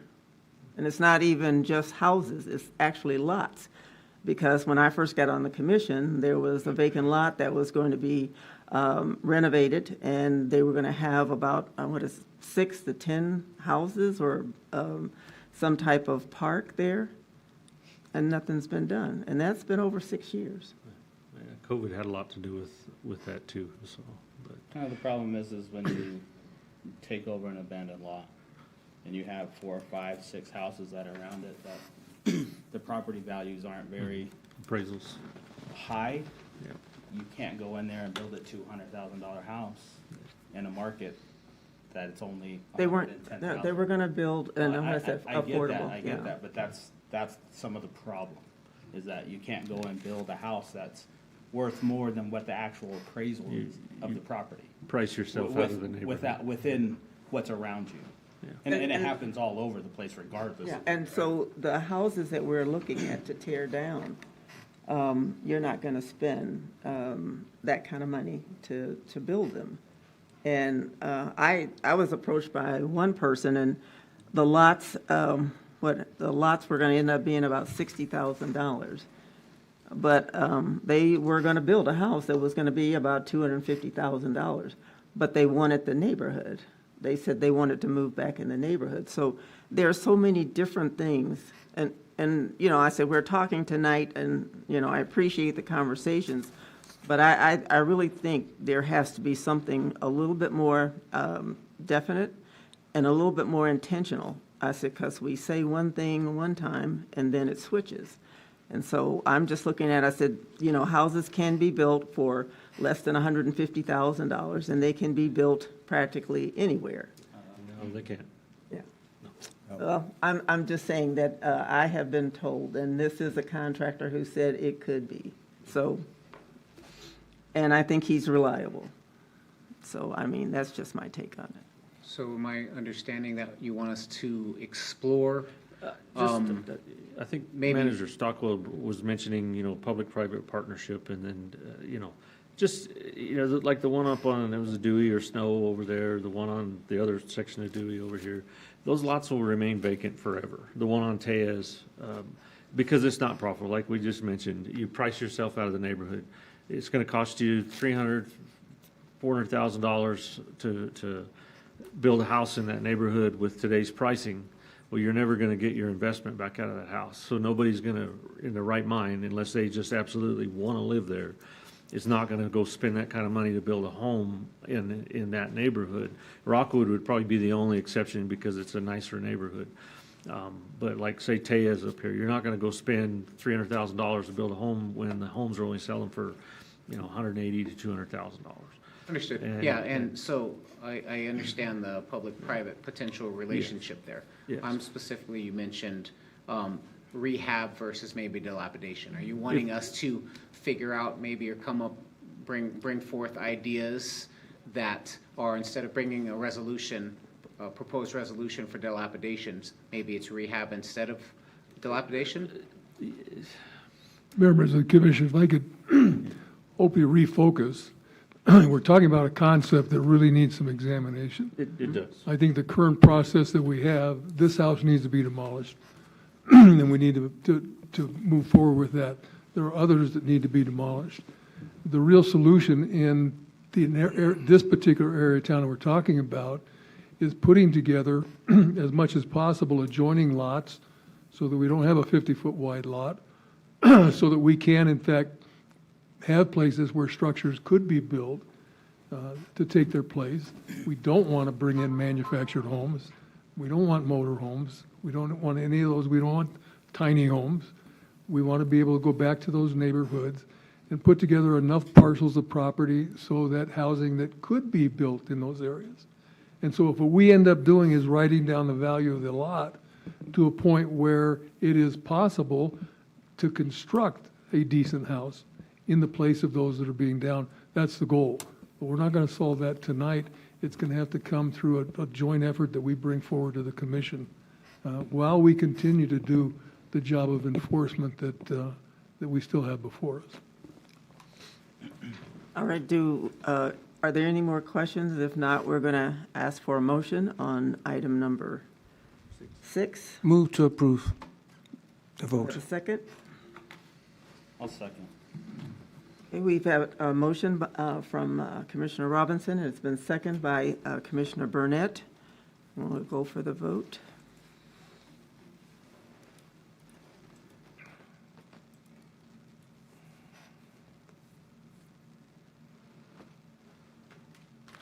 And it passes 7-0. Before we move on to the next item, Evelyn, I have a question for you. If you could, you might be able to answer it. What is the average sell that we make from when we auction off a piece of property? I just want to. It can be anywhere from $1,500 to maybe $5,000. I mean, because of doing the auction on the courthouse Right. steps, usually we have one bidder, two bidders. It doesn't even come close to recouping any of our. And I think that's where the issue comes in, is you're allowed, you can buy these lots for fairly cheap, well, not fairly, for dirt cheap, honestly. But nobody's going to come in and then build a $250,000 house in that particular lot. It just doesn't, it's just not going to happen, because they're not going to be able to recoup what they put into that lot. And if you bought a lot in that particular area for $60,000, and now you're at $300,000+ for a house in that particular area, people aren't going to do it. Just like I said. we have to And if that answer. gentleman is allowed to, if he can come in and build a house for $150,000, then more power to him. Item number 7, consider and possible action regarding implementing security improvement at Bonita Reservoir, and it's going to be Evelyn? Mayor Pro Tem, Commissioners, so I have a presentation for you today to talk about Bonita Reservoir. We have, get my PowerPoint up here and we'll launch into that. This is a joint effort in between myself, Manager Stockwell, Dave Nunley, our Utilities Director, and we're going to take it easy on Heather, our Interim Parks and Recreation Director. This is her first commission meeting. So tonight we're going to talk about the Bonito Reservoir update and discussion. The first part of this presentation is a lot of background in history. I think as staff, we tend to assume that everybody knows what Bonito Reservoir has been through and the history of it, especially the most recent history. But I think it's important for us to get this information to the commission. While most of you know the broad strokes, you might not know all of the details and all of the history. And it's also good for us to go ahead and get some of those details out into the public to see, like I said, what the reservoir has gone through, recent history, and its background. So Bonito Reservoir construction began in 1929, and the reservoir was completed and filled in 1931. I think the next fact is really interesting and very relevant because a major storm happened in September of 1941 and resulted in a record flood and sediment going into the reservoir. So this leads forward into what we're going to be talking about in slides that are later on in the presentation. This is not a one-time occurrence. This is not something that happened. It's not the 100-year flood. It's not the 50-year flood. This is an occurrence that happens over and over in the Bonito Reservoir history. So construction began in 1942 to raise the dam to help alleviate some of the issues, and the work was completed and the reservoir was filled in 1943. Going back a little bit on this one, the other thing I want to kind of talk about is not on the slide, but the area around Bonito Reservoir has seen multiple forest fires throughout the years, including 1939, 1941, 1945, 1948, 1950, 1952. All of those burned anywhere from 80 acres, 12 acres, 3,490 acres. So again, it's not a if another forest fire or another flood happens, it's when another forest fire, another flood happens. Because, of course, they built the dam in the low area of the canyon because they're pretty smart, they know what's going on. So that's where you want to build your reservoir. So the El Paso Rock Island Railroad operated the reservoir for 23 years. If you've ever been to Pasteur, New Mexico, which is north of where the reservoir is, that's where the water was pushed to. It just shows you the incredible power that is in Bonito Reservoir, that it was able to produce enough head to push the water up north of where it is to be able to handle the railroad traffic. The city of Alamogordo and the Department of Defense purchased the reservoir in 1954. We installed a pipeline, and the water has been flowing to Alamogordo, and Alamogordo and Holloman Air Force Base has jointly operated the reservoir for the past 72 years. Now, we, as the city of Alamogordo, have the majority of the responsibility towards maintaining the reservoir. The DoD shares the pipeline with us, but we are the main and sole caretakers of Bonito Reservoir. We did in 1963 sign a formal fire protection agreement with the Forest Service. Everyone who's been on this commission for many years knows how well that's going sometimes. Sometimes it goes great, sometimes it goes really poorly. But we do have that official agreement. So the pipeline, Bonito Reservoir is 40 miles away as the crow flies, but it takes an 88-mile pipeline for us to bring water to Alamogordo. So as you can see from that top arrow, that's where the reservoir is. The pipeline runs pretty much down Highway 54, runs through the mountains, then down Highway 54, bringing the water into the water production plant at La Luz. So fast forwarding through the history of the reservoir and all the different things that have affected it, the one that is most current in our minds is the 2012 Little Bear Fire.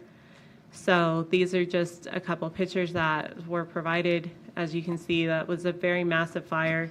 If you've been up there, you understand the devastation, how hot it burned, and how bad it scorched the earth and really sterilized. You turn and you look at those mountains that are on the other side of the reservoir, and they're still There's no trees, there's some scrub brush and everything, but it really burned hot and it burned fast. So while that was devastating, it burned 85% of the Bonito watershed, but it did not burn the Westlake campground, but its access and viability was compromised. So while the campground was not touched, the roads, everything leading up to it were, and then of course the watershed that's behind it. So that happens. Now the monsoons start. June 22nd, 2012, we had the first major storm event. The storm pushes a massive debris flow of soil, ash, rock, and down timber into the reservoir and plugs the outlet works of the dam. This is just June, so as we know, there are more storm events that are going to come. So as you can see already, this is a lot of debris, a lot of devastation already into the reservoir. The next major event was July 5th, 2012. That pushed a lot more debris and sediment into Bonito Reservoir, and it also decimated the access and the infrastructure to the campground. So this is really where all the septic tanks are filled in with sand, all of the buildings, everything is impacted, the structures that are there are impacted, and the access, as you can see in that top corner photo, has to be rebuilt multiple times. This also is the time where it changed the shape of Rodemaker Canyon that went from a very small flow to becoming a major throughway for debris and for water.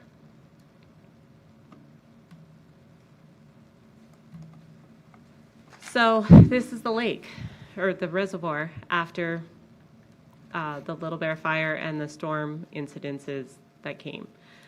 So we had it surveyed multiple times with the geotech landing that anywhere between 539,000 and 661 cubic yards of sediment are now in the reservoir.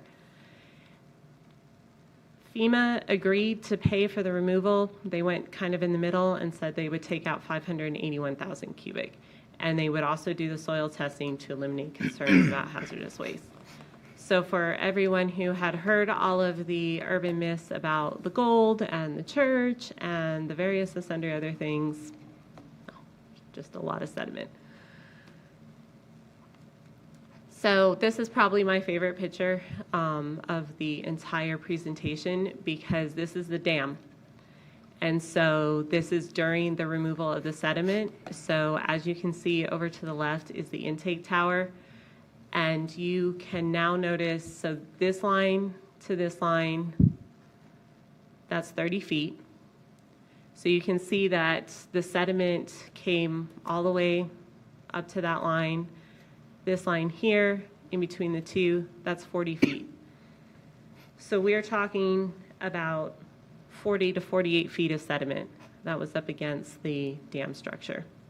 And then, of course, you can see that over at the intake tower, this is where the flush pipe is. Obviously, that's not going to give us the ability to do what we need to do in the reservoir. So I think this is a very incredibly telling picture of just how much sediment was in there. And especially you can see down towards the bottom, there is a dump truck, there's an excavator. And so you can just see kind of the perspective of how large those pieces of equipment are versus the amount of sediment and the size of the dam. So very devastating to the reservoir. I was listening, but can you tell me again, when was this? This is in 2012 was when the storm events were. When do you think this picture was taken?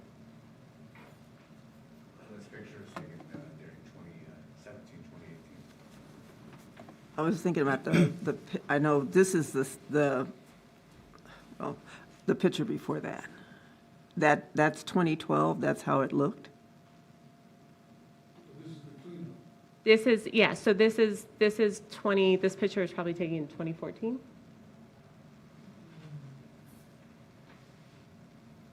That picture was probably taken, pipeline it is probably about 2013, 2014 during the initial draining when we could really assess how much debris we had into it. So this is what it looked like 15 years ago. How long did it take to clean it up? 10 years. In total? Mm-hmm. 12 years? Yeah, I was gonna say with the delay, the bureaucracy, I mean, everything that went into it, yeah, or the 12-year process.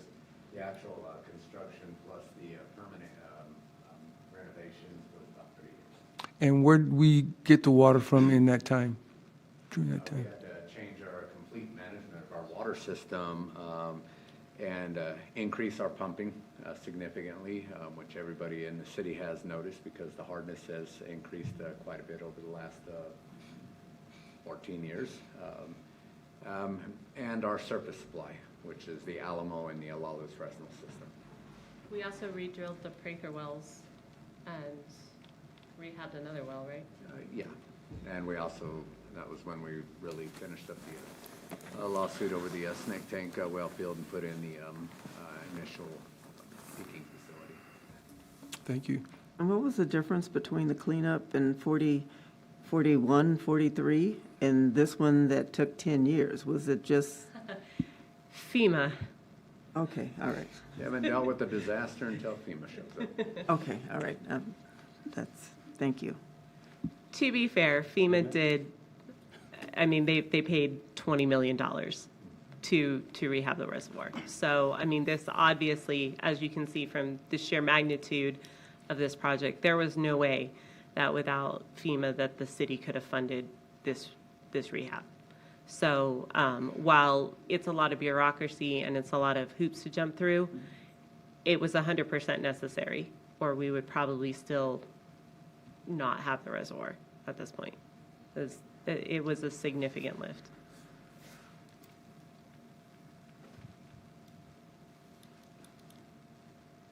Okay, so again, my favorite one, all our measurements on it. Did I miss anything? Okay. So these are additional pictures of the debris and sediment removal project. So as you can see, because of the delays and all the time it took, that nature does tend to reclaim. So you can see, especially in the bottom corner picture there, that the grass had started to grow on the sediment, and it had started to turn back into a canyon floor. But you can see as progress was being made and the dam was being more exposed, that we were able to reclaim the reservoir. They were not able to take all of the sediment out that was deposited into the reservoir. There is still, especially on the one side, you can still see remnants of it because, like I said on the earlier slide, they agreed to a finite amount. So we hit 581,000 cubic yards. That was it for the FEMA worksheet. But the reservoir being drained presented the opportunity to complete some long-needed improvements. And several of those improvements that were made was replacing and extending the catwalk that was located at the dam valve gallery house. So you can see from the picture on the left to the picture on the right, the significant change there, the significant improvement of access and safety. Replacing all the valves and the piping inside of the dam valve gallery. I believe what was replaced was original, correct? The intake one was original 1943 stamp valve. I actually got that relocated out there at the plant in Maluz. So those all were replaced. We also replaced the existing valve on the intake structure and added 3 additional intake ports at various levels to improve the water quality, and installed a catwalk for operator and maintenance access, thus saving time, improving safety. As you can see on the left, there's the old intake tower. Operators would take a boat out to the intake tower, and because it's a reservoir, it's not a motorized boat. So operators would take a rowboat out to the intake tower, hook on, climb the intake tower, go up there to do their maintenance and their checks and everything. That blows my mind.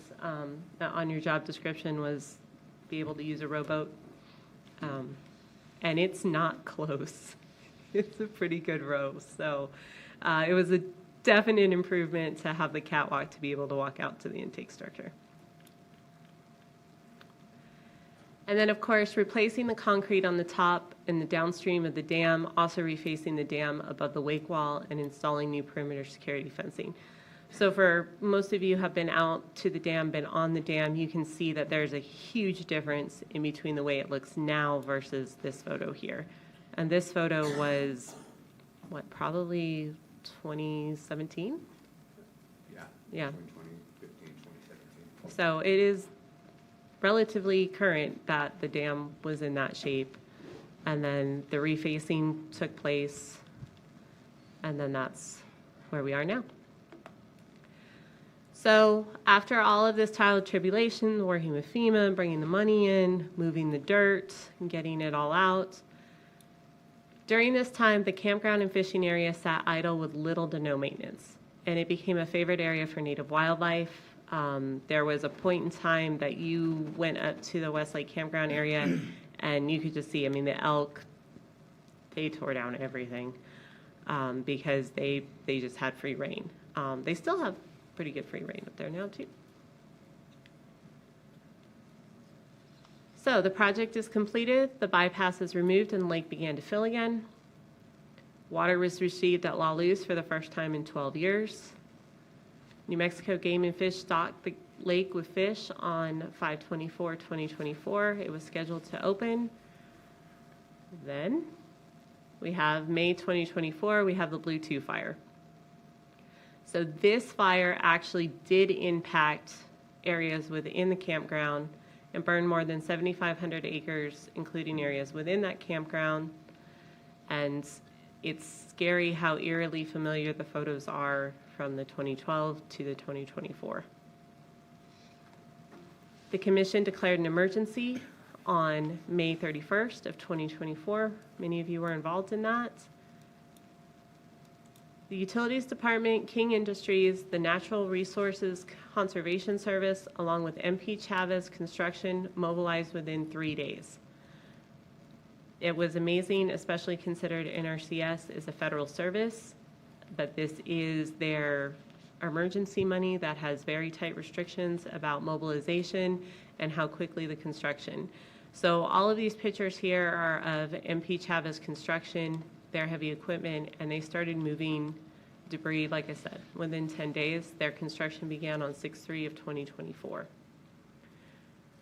That construction was to install 25 debris retention basins.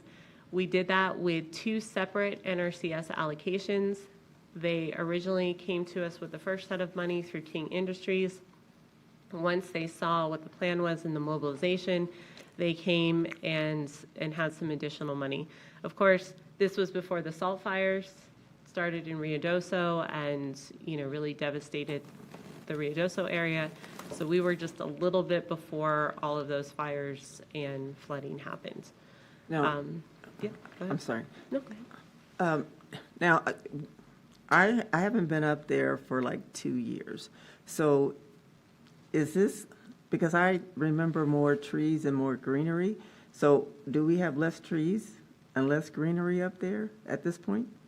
So I have more current pictures that we'll get to. Of course, these are the 2024, so this was right after the fire.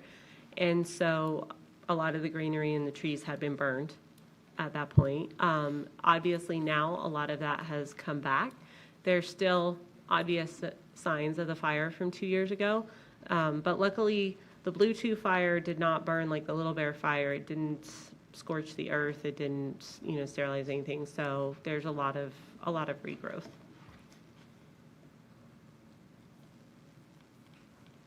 So this is a map of the rough areas of where the retention ponds are. These are not geolocated, but this gives you a good idea of the 2 canyons that they head up, the Kraut Canyon and the Littleton Canyon.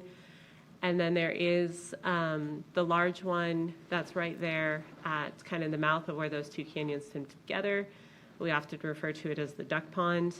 And then there is the 2 other large ones, the one that is directly behind where the coffer dam was, and then the one that's over in the old campground parking lot.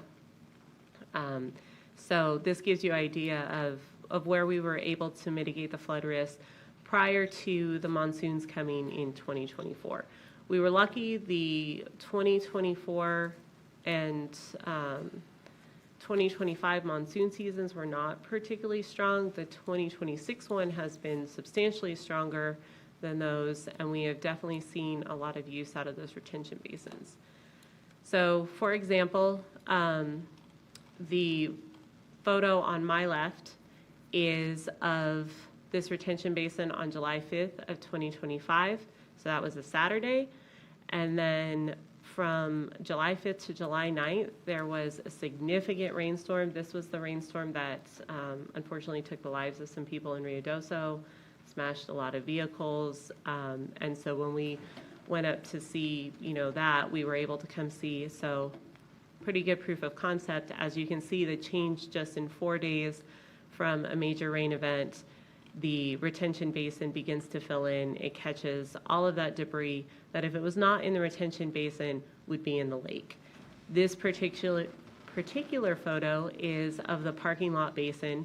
And so right behind where I'm standing, where I take the photos, is the hill that goes down into the reservoir. I'd like to add that this, prior to this event, this was about 13 feet deep right there. This is a secondary, or the primary basin. The secondary is up above it, but that was about 13 feet deep.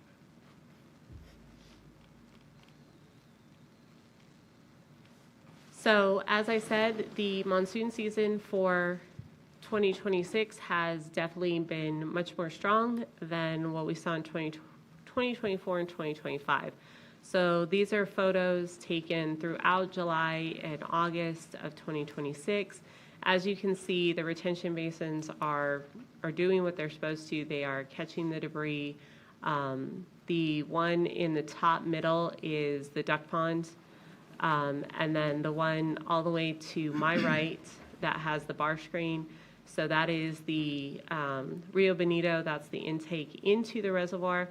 And so as you can see, the bar screen does a lot of really good work keeping the debris out of the reservoir.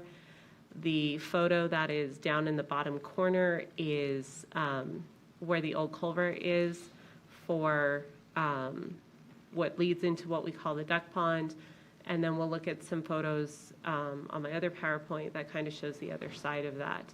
And then the one on the bottom corner to my left is over by the old cofferdam. So all of these different retention basins are doing what they're supposed to. They're catching the debris that even 2 years after the Blue 2 fire is still coming down the mountain, coming down the canyons when it rains. So the Utilities Department, under emergency procurement, is working with MP Chavez Construction to remove post-fire debris and sediment that has been retained in the associated retention basins. So again, these are additional pictures, and I had to have this presentation uploaded by noon last Tuesday. And so I have another quick slideshow that I'll show you after this. We went up last week and took additional pictures because over that weekend there was large rain events, both upstream and at the reservoir. And so we have even more updated pictures to show you just how much these retention basins really affect keeping debris out of the lake. And did you want to go ahead and give them an update about where MP is? Well, MP currently up there in the campground area, the area that she spoke of earlier, Rodemaker Canyon, which used to be just a low water crossing that was heavily wooded, is now about 70 foot wide. It wasn't impacted so much by the Blue 2 fire, but it was impacted by Little Bear, and it's still, there's a lot of energy that comes out that canyon at least 2 to 3 times a year. So they're going to be starting in that area to try to get that open, as well as the sedimentation pond that's located, that would be on the west, on the west side of the reservoir, the old parking lot area. They're going to start there and try to let the duck pond evaporate a little bit more before they take a long arm and really start to get into that to create more room for any more potential debris flows. Then they'll start working their way up Kraut and Littleton area. Kraut, we've seen some of them, which she has, I believe, pictures in the next thing. Some of them are completely full to the brim now with sand and debris due to flows coming out of the Kraut Littleton area. And so like I said, on this side, we are constantly exploring long-term solutions for permanent improvements to these basins. Because obviously, they were built on an emergency basis. We want them to keep working. They're doing a fantastic job. But there are erosion concerns. And again, like we said, this is not a if this happens again, this is a when it happens again. It's happened through the entire life of the reservoir. And as we all know, forest fires are not decreasing in amount and size. And so it's just a matter of time before this area has another event that impacts the reservoir. This picture, pay special attention to the picture on the bottom right-hand corner, my right-hand corner, because I'm going to show you kind of another view of this picture on the other side, and it lands a little bit differently. Okay, so are there any questions at all about the history of Bonito Reservoir, or where it stands now in terms of quality, in terms of what the retention basins are doing, and what we're doing to make sure that those retention basins are maintained and in good working order? Is there a routine maintenance schedule on these retention ponds, or is it just something that we just do in an emergency situation? Currently, we do monitor them continuously. Over the last 2 seasons, we haven't seen an impact like we're having this year. So we have not really needed to get in there and mitigate or remove any debris because it's all been minimal. When I say minimal, we're looking at minus the one debris pond, which we did excavate back out. Most of it's just about 18 inches. We are currently exploring long-term alternatives, funding sources, et cetera, to be able to implement erosion control, also maybe in certain areas do concrete blankets on the walls to protect them, reseeding, get them reshaped to where when I say we, utility staff can get down there, especially in the duck pond, or right now, part of this project that we've got is putting a permanent road down to the duck pond so we can take our 12-inch pumps down there. That way, when we do have an event, we can go down there and at least decrease the amount of water in there to make room for the next event if it happens that season. We can control that flow through pumping and put that into the reservoir, but we're keeping the debris and the silt out of the reservoir. Because that is something I want to point out, is you look at some of these photos, especially the ones in the top left-hand corner, and you think like that just looks like all mud. But it's not. Usually it's a layer of mud on the top, but then like you throw a rock in it and it's very clear like it's water. So they look incredibly full and incredibly gnarly, especially right after the event. And in about 48 hours, and the evaporation starts to take effect and it starts to really decrease. And so the pictures can be, especially the pictures and videos, can be a little bit misleading because it does just look like complete and total sludge, where a lot of it is water. That one right there, the estimate is about 14 inches of floating, basically burnt pine needles and sludge. It's about 14 inches of floating, and that one's got about 18 inches of debris settling. But there is quite a bit of wooded debris that we need to get out of the way before it becomes a real nuisance trying to remove the fine silt and dirt. I was going to ask, when you talked about the erosion, trying to maintain walls, I mean, when is a lot of the erosion taking place? Just in the rainy season, or does it happen in the winter months when the snow is on the ground? Well, if we received enough snow to really amount to something over the last 2 years, I could speak to that, but most of it is during the heavier rains. But there's different measures that we can put into place, such Gabion baskets, wire Gabion baskets, again, concrete blankets, different things that we're going to end up having engineers come in and take a real look at it. And Gabion baskets are those wire things with the rocks in them. And I guess I was looking at the fact that when the growth of the trees and the greenery comes back, that doesn't that doesn't really protect the, It does help. The problem is that some of this area is so bald, there is nothing really to hold the water back. So you've got miles and miles of tributaries that all lead into one canyon. By the time it gets to that one canyon heading towards the lake, it's a lot of energy, a lot of force coming at it. These definitely are slowing that down and catching a lot of the debris, but by the time it gets to the duck pond, it's moving.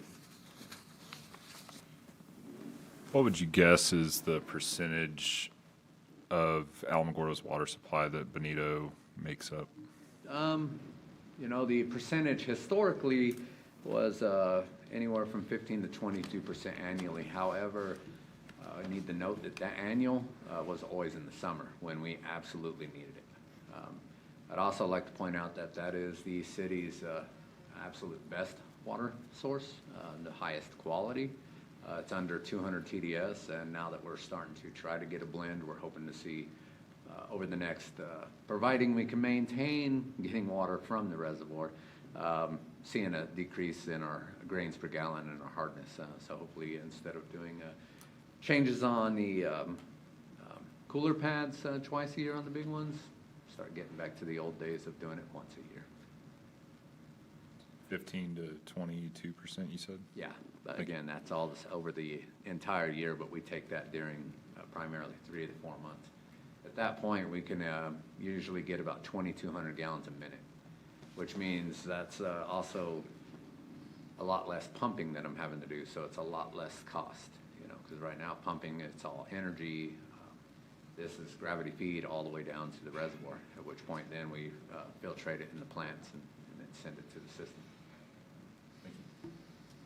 well, this is something that I heard today, and in the northern part of the state, I just want to know, they said they're doing like 130 miles of piping up there in the Albuquerque, Rio Rancho area. I'm just wondering how they can get that much money to run a pipe that far is it because there's more people up there? And I'm not familiar with the project, so I don't know if it was a planned project or if it's an emergency project due to the current condition of the Rio Grande.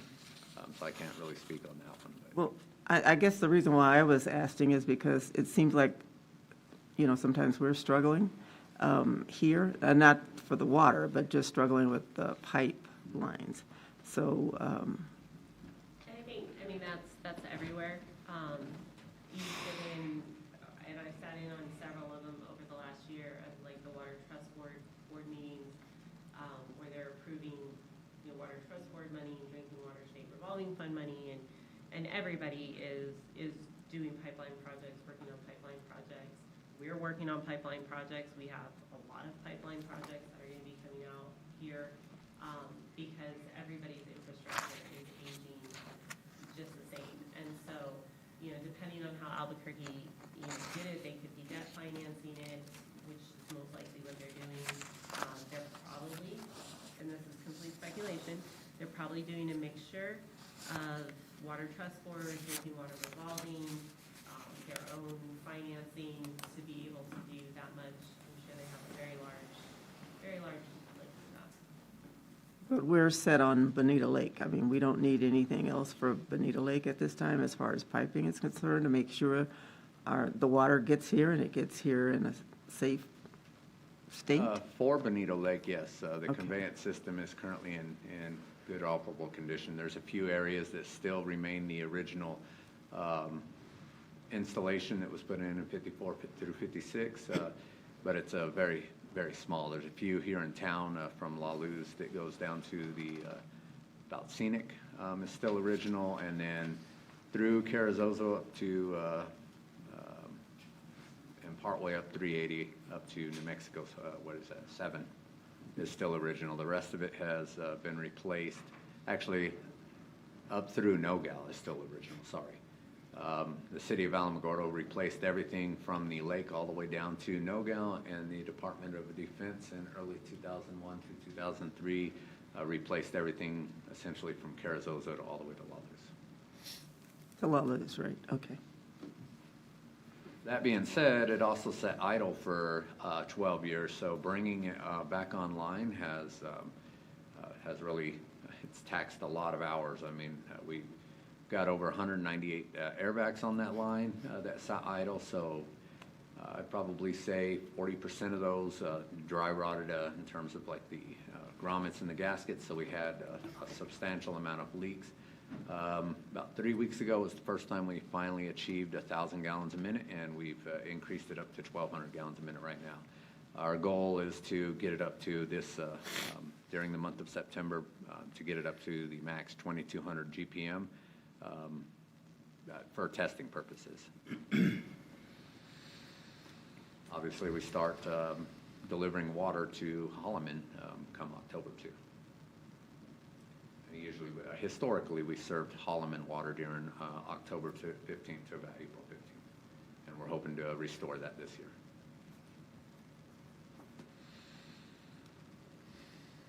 In terms of other pipelines, we've got many needs, you know, and that's up to the commission. I mean, we've got to continue to look forward 50 years. We don't need to worry about today. We're in pretty good shape compared to a lot of places here in the desert Southwest. We're in okay shape for today, but 50 years from now, we've still got to make the decisions today to make sure we stay abreast of the water woes for tomorrow, you know, and that is capitalizing, getting the pipeline from the Snake Tank all the way into town to where that can become a source in the event that we lose any of our La Luz Fresno system, which we do get historically about 80% of our water from.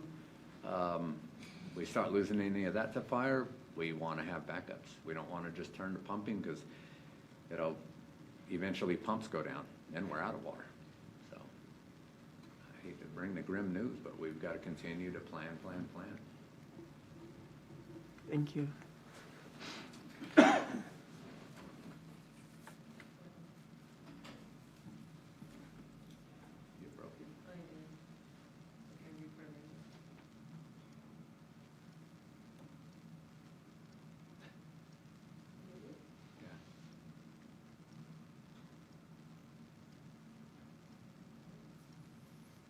There we go. You just went really, really fast. Okay, so in May of 2024, the city entered into an open gate agreement with New Mexico Game and Fish to allow fishing access to be restored to Bonito Reservoir. It was set to resume on May 25th. As we already know, the Blue 2 fire broke out, and the Blue 2 fire delayed this opening until August 30th of 2024.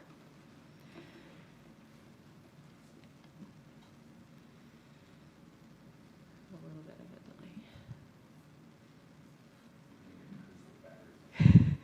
delay. It's, as Tim keep telling me, our internet is coming up against its thing, so buy more internet. So while the reservoir was opened, very little improvements were made to the access.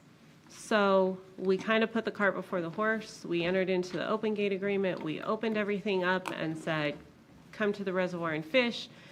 But these are current pictures of the state of the infrastructure that is available to the public to be on. Now, the staircase in the middle, that is obviously in very bad shape. It does have a chain across it that says no access, but as we all know, that doesn't mean anything, including one of the visits that Heather made, that chain was already taken down and people were going up and down it.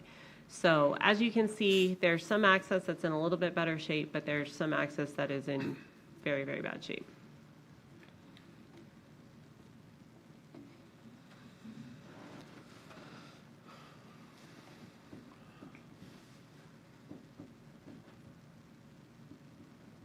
Come on, thank you. So this is the ADA ramp that leads down to the fishing area access. As you can see, it's in okay shape, but it definitely could use improvements.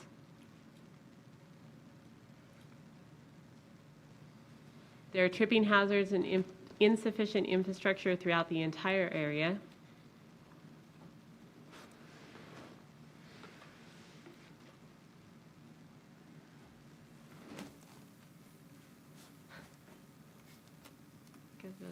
Okay. The campground has not been improved since 2012, and the infrastructure is not viable. So this picture that's in the front there, that is of the old bathroom structure that was there.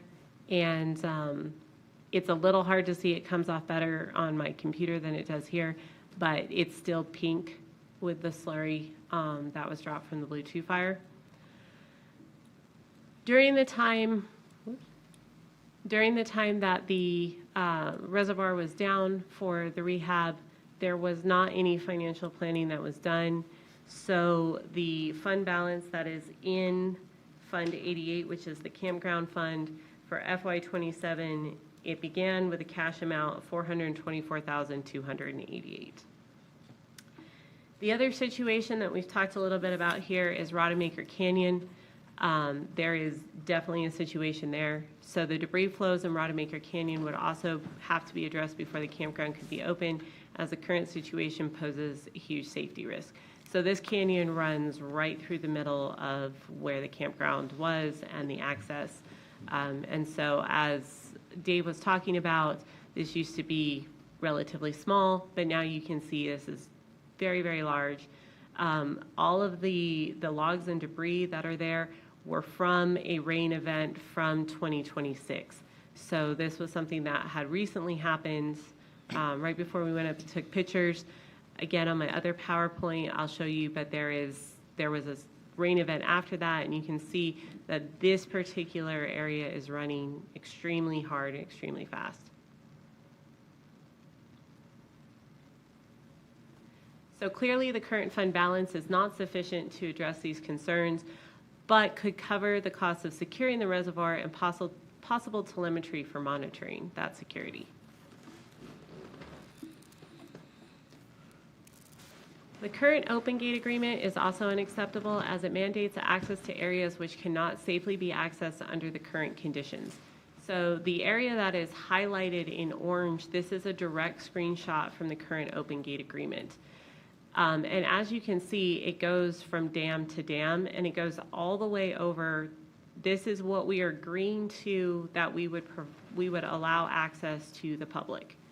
And so you can see that we are saying that we agree to allow access to the public all the way over to the spillway, and then all the way over to the other side of the dam.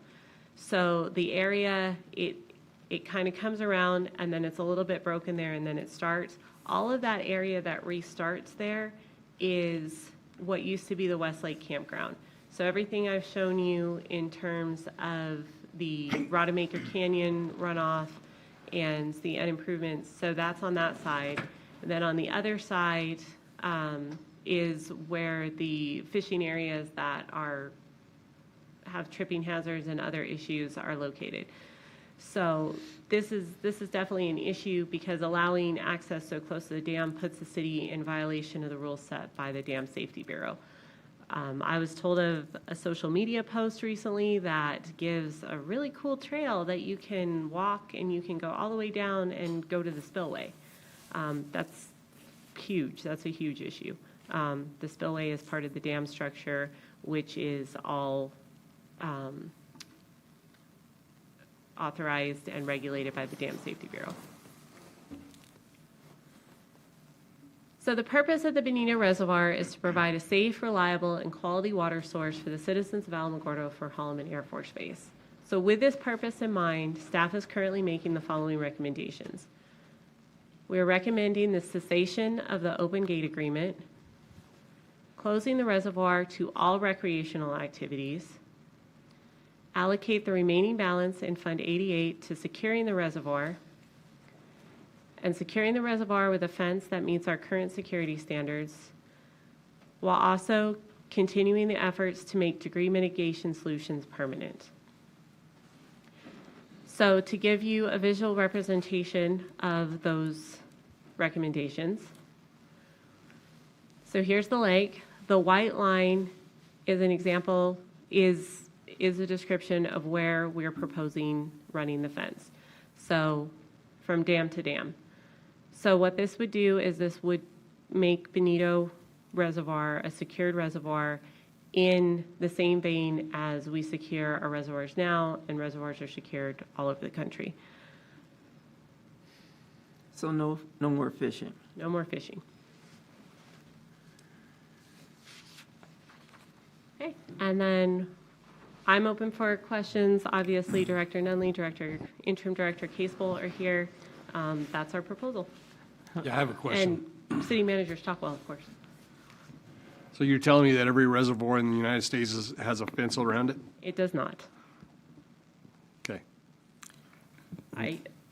No, I 100% can say that not every reservoir has a fence around it. Yeah. Oh, I'm sorry, real quick, Rachel, if you'll pull up the other PowerPoint that I have. How many miles of fence are you looking at building? I know we multiplied it, but I don't Just, remember if we measured it. here's my thought on this. We have the money to build a fence, but we don't have the money to do the improvements. And that's probably $1 million worth of fence. So that is part of the conversation, no question. The improvements that would need to be done, there's different levels of improvements. Obviously, there's improvements to the fishing access, there's improvements to the campground. The improvements to the campground would be very, very significant.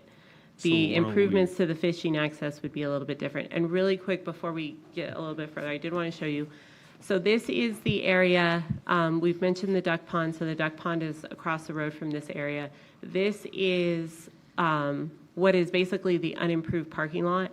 So the area to my right is part of the retention basins and part of our debris flow mitigation.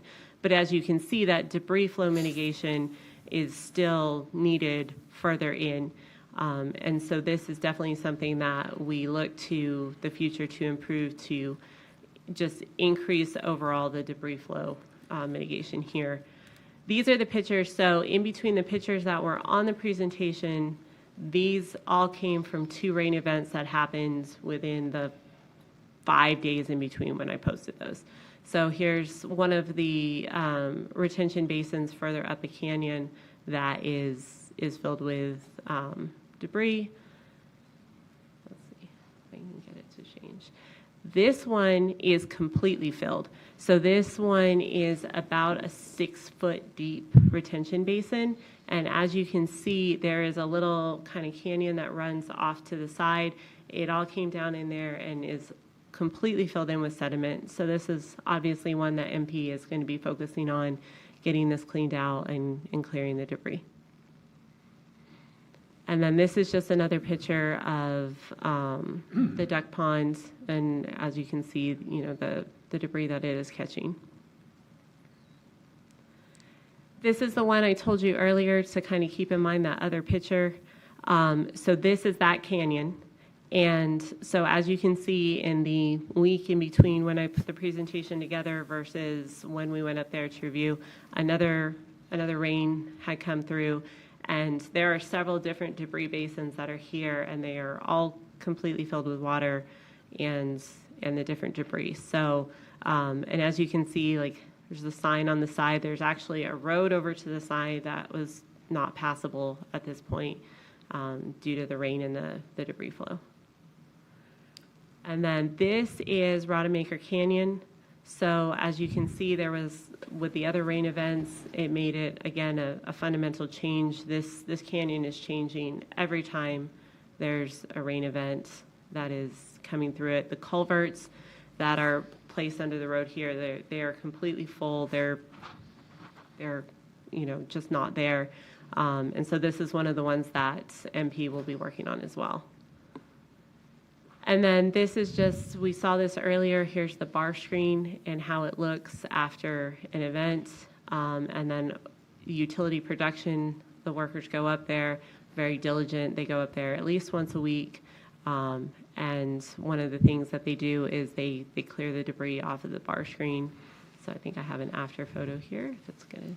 So there's the after photo of once they clean all the debris off the bar screen so that the water can continue to flow into the reservoir. And then here's just another view of one of the unimproved staircases that is accessible at this point. That's the view looking up it, and this is the view looking down it. So if you actually fence it off, then no more improvements to the park at all for a while? Or Once it's fenced off, it's never going to get fixed. It's just Mayor- going to stay a reservoir. If I could, if I could interject at this point, the presentation of the staff, I think, is important to recognize. I mean, clear back into the 90s when I was first involved with Bonito Lake, the campground and the fishing were a recreational facility that benefited the citizens of Alamogordo who never exceeded 10% of the usage of those facilities. And it was subsidized continually all of the time that was going on. The revenue generated never covered all of the costs of maintaining the campground and providing fishing access. As a result of the fires and the flooding that have occurred over the years, we have been able, with a lot of assistance, to put the lake back in the condition that it was in, that it wasn't in the early 90s, because it already was close to 50% silted at that point. So it actually returns the reservoir to the reason it was originally built, and that's to collect water that ultimately comes in to the city of Alamogordo for the purpose of our water system. Maintaining it in any form as a recreational facility will be at a cost to the taxpayers and utility payers in Alamogordo to provide recreational facilities for people who don't live in Alamogordo, and will compromise the ability to properly maintain all of these facilities in place. When you look at the retention basins that were built, they don't add to the recreational opportunities there. They're there for the purpose of stopping debris from getting into the lake. And when you'll remember earlier this summer, we had a complaint from the bait shop near Bonito Lake because the retention ponds had junk in them and it was a problem. Well, the retention ponds worked exactly like they should. They're not built to make an aesthetic improvement to the area. They are built to maintain the ability for the reservoir to provide pure water to the citizens of Alamogordo. That's why the reservoir was purchased in the 50s, why it's been maintained, why the Department of Defense has continued to help put money into it for a source of water, not as a recreation facility. And so the answer to one of the earlier questions, reservoirs that in the United States that are maintained for the purpose of water facilities are routinely fenced and access is restricted, principally for the reason to make sure that the water is of the highest quality and that the access is maintained solely for that purpose. And so our recommendation from the staff is based upon our responsibility to bring to you the best way to make sure that our water system functions and that our citizens can depend on it as being dependable, not to provide a recreation facility for folks up in Lincoln County and people from Texas who love to come over and fish in that lake. And so the resources that we have, the roughly $460,000, would go a long ways toward securing the lake, putting in the fencing, having funds available so that we can do cleanup when necessary. And then from that point on, when that money's gone, all of the money to do maintenance up there is going to come from our utility payers, the water and sewer rates that we collect. That's where the money will come from. If we were to try and maintain it as a recreation facility, it would come from the water and sewer systems of the city. Because there's no way we can fund recreation 40 miles away out of our general fund for our parks and maintenance facilities, our parks and recreation facilities. And so we recommend the action that is, I'm sure, uncomfortable, but yet at the same time will fulfill the reason for us owning the reservoir to begin with as a source of dependable and pure water. I have a question. Very excellent explanation. What about the malefacts, the people who go up there and break the rules, who go up and fish anyways, go up and use the area when they shouldn't? Are we liable for injury? Are we liable for anyone who gets hurt up there? So Dave, do you want to talk about the standard of what the fence would be first? I think his question was, if we allow access, Are we People who responsible? do that, breaking our rules, doing that when we say, no, it's not safe to do this. What's So- our liability? Well, our liability, I mean, if we have posted, Yeah, then our liability decreases. okay? I'm not an attorney, so I'm not going to give you an illegal opinion on what, our negligence is, if we don't repair things or if we have signs posted and we don't, that I can't give you any response to that. Oh, is there going to be supervision? Will there be monitoring? No, well, so there's not currently supervision. So obviously supervision requires staff. And so staff is a reoccurring expense. The proposal of the fence would, and like I said, I'll let Dave talk to what his standards are for fencing around his reservoirs. But currently, right now, we rely on either Lincoln County or Game and Fish, depending on who is patrolling at that time to do anything. We have had significant issues with trash. We've had significant issues. We have porta potties up there now. We have issues with those being vandalized. And like I said, we've had significant issues with trash and that sort of for years, for a very, very long time. How many incidents over the last, I know the last 12 years, we really haven't had any, but, when Bonita was up and running before, how many incidents of injuries or any of that have we had up there when the campground was even up and running? I don't know that off we'd have to go back We've had any and look. lawsuits or any major injuries. It hasn't been open since 2012. I personally didn't come to finance until 2016. And so in housing, we didn't know a lot about the lake. So we would have to look at the tort claims and the lawsuit records to pull I that don't up. remember any, all the way back to 2009. I just, given the area, this is an attraction. You have Grindstone up there, you have Alto, you have this one, you have the little lake over at the end. And it's a tourist attraction. I understand, it's for water to supply to Alamogordo, but, the same argument right now is going on in the state of New Mexico with Elephant Butte. It originally started out as a reservoir to supply water further downstream for the farmers down that way, and it eventually turned into a recreational facility that is the entire economy of that city over there. And now they're trying to change that or, try to do away with some of the recreational side of it. And so I have a little bit of issue with that. I don't think we should close it to recreational use. If the campground's not in order and usable, let's close the campground. But as far as fencing that off, I can't support that. I do want to point out, as a tourist attraction, it is a tourist attraction that we do not benefit from. We do not get the gross receipts tax from. We do not get the lodger's tax from. We don't get lodger's tax from anything anymore. That's true.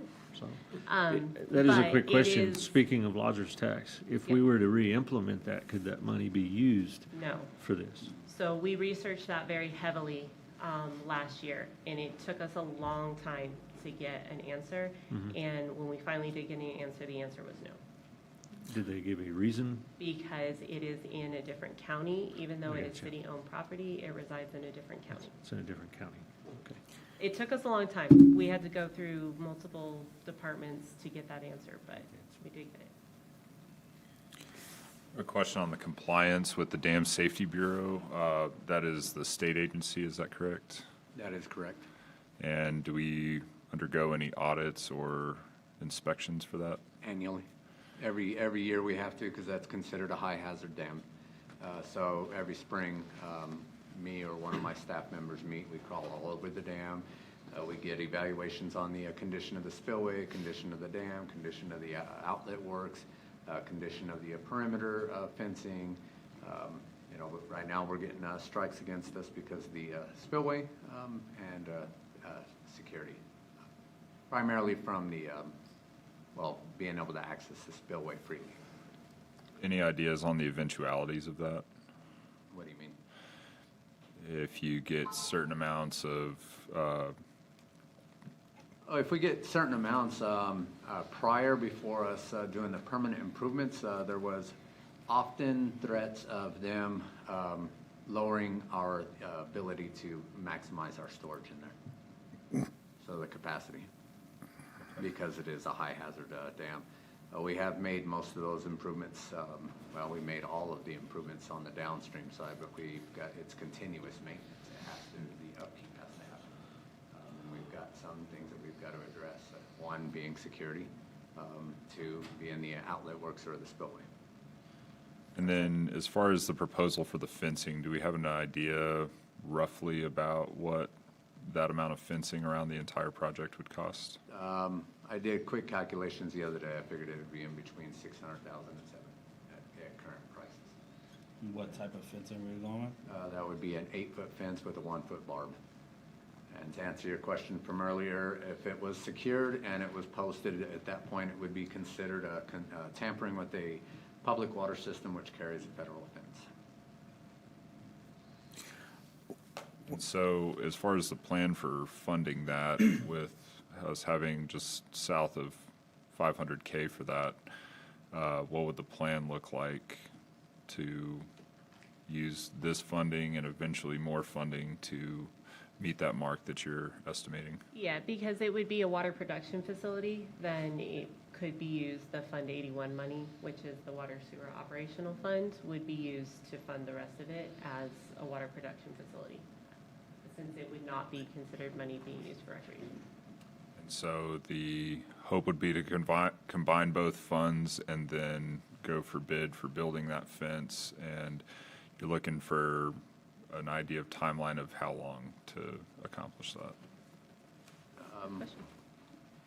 I think that project should actually be fairly easy put together because we already have the standard. It would just take some surveying up there, obviously, of where the fence line's gonna run to make sure that where the placement is can sustain a fence long term,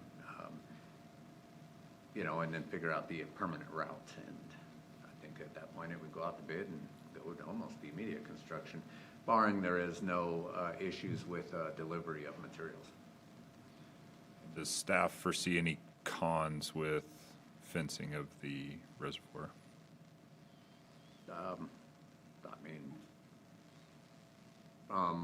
From the water side, no.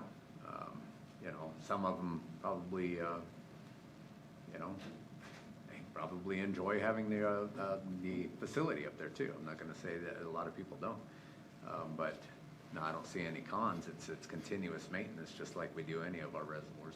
And that is something, so right now, there is continuing expense at the reservoir, having to deal with the trash situation, having to deal with the porta potty situation, having to deal with,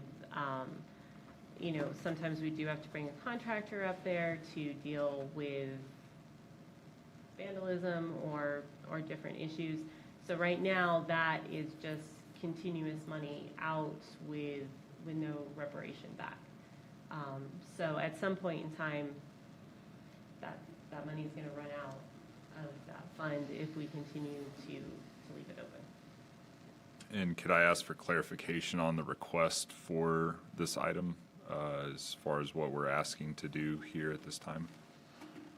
So what we're asking at this point in time is for commission to approve the 5 things that were on the PowerPoint. So the cessation of the open gate agreement, the cessation of recreational activities, the installation of a perimeter fence, and the continuation of trying to make the basins permanent is kind of an additional one on there. There's obviously nothing specifically to vote on that for this evening.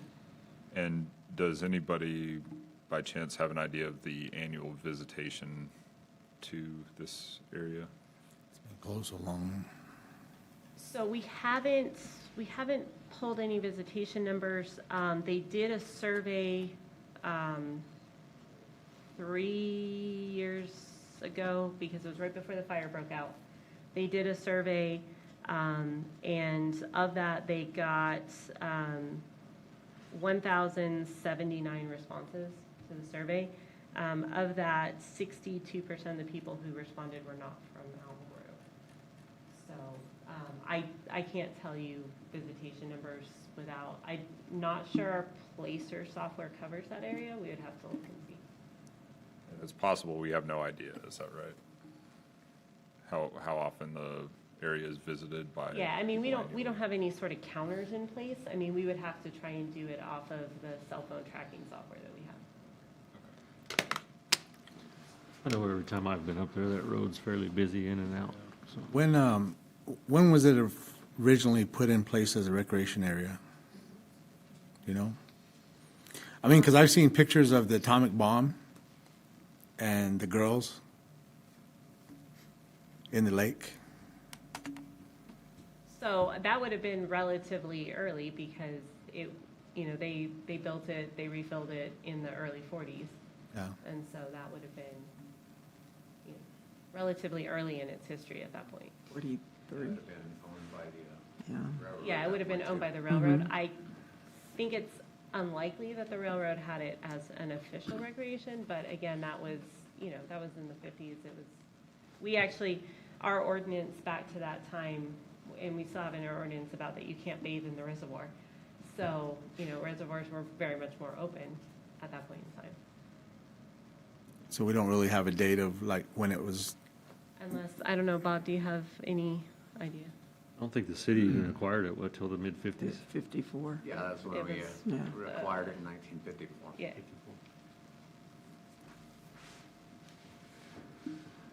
Do we have any idea what it would cost just to maintain the fence annually?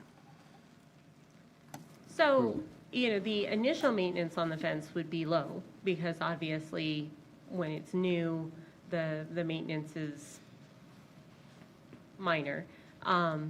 There would be additional maintenance obviously as it got older. Like I said, water production, that's one of their facilities. They maintain it for, you know, by agreement with us and the DOD. So they go up there at least weekly, if not more than weekly, depending on what is going on. So obviously that would be a large part of their thing would be, you know, riding the fence, making sure that it's staying in the condition that it is. With anything, it's upkeep. As long as we stay on top of the upkeep, then it keeps the expenses. Excuse me, fire, other natural disasters aside, because obviously that's going to impact anything that gets decided up there. How many additional staff is this going to require? Should require none. I currently send people up on a weekly basis. I currently have a project right now that we're upgrading the watch and warn system, and through that we're installing some telemetry on the actual dam so we can monitor the seepage as well as the outfall or the flow from the reservoir. With that said, we're putting in a few cameras up there too that staff will be able to monitor. But that's only on the dam structure. In that area, you know, our fencing around our reservoirs down here, you know, you don't have any wildlife per se down this way, but up there you're going to have elk and deer that are probably going to tear that fence up considerably numerous times. I would agree, but we installed this same fencing. When we changed our spec, we went to a much higher grade a wire mesh. We also went with our much higher gauge. We also went with a much higher gauge on our post and our cement specs and everything. We just installed it. It's been 7 years up at Marucci, and it hasn't been touched. Prior to that, it was torn down probably every week. We were up there fencing it. But since we started going with the higher fence, with the standard of the 8 foot with the 1 foot bar, it intimidates the elk, just like the most of your field fencing does around some of the farms up in the areas. It's all around 10 foot. I mean, we've seen that as proof at Marucci. Not saying it won't happen, but again, that's why I have staff patrol it. I mean, we're going to have more than likely any damage is going to be vandalism, you know, from cuts. And that's what we experience down here around tanks occasionally, but my guys go out there and you can never tell because they just weave pieces back in. It is time consuming. Would you guys care to furnish just a short list of the foreseen benefits if we fence this?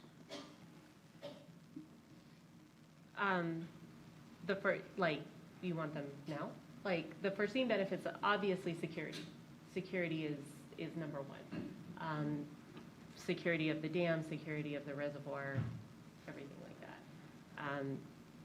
Additionally, Yeah, I look at also keeping it open right now is potential for liability, for people getting injured, people parking in that unimproved parking area, which is prone to flooding because that's by design now, because we've blocked off the 10-foot culverts with mafia blocks intended to keep that rapid flow from not going under the roadway and backing up and then having to we control the rate that it gets into the duck pond. If that were to flood during the day, I mean, that could be loss of cars, loss of travel trailers, whatever people want to park in that area. the other part of it too is maintaining the wilderness area. So while the campground was vacant and not, it really has returned back to a very flourishing nature area. And it's hard to be on the one side of the lake and see all the trash and see all the garbage and see just the way people treat the area, and then you get to the other side, which is less, and it's, you know, it's really nice, all the wildlife are still there, everything is growing, everything, and so there is definitely habitat things that would be helped by limiting the amount of public intrusion. I'd like to see some numbers of usage up there. I don't know how we would go about doing that, but I'd like to see, you know, I don't know. Like I say, every time I've been up there, it's probably been, I don't know, 4 or 5 months ago, we take a drive every now and then, went up in there. We used to camp back up past the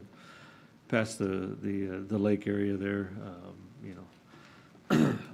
Now, there is still Forest Service land that is available in there, and obviously. Yeah, the Forest up Service past the city's portion of it, after you go around the curve and go up, it's all Forest Service or BLM back up in there, but, I just would like to see some numbers of users.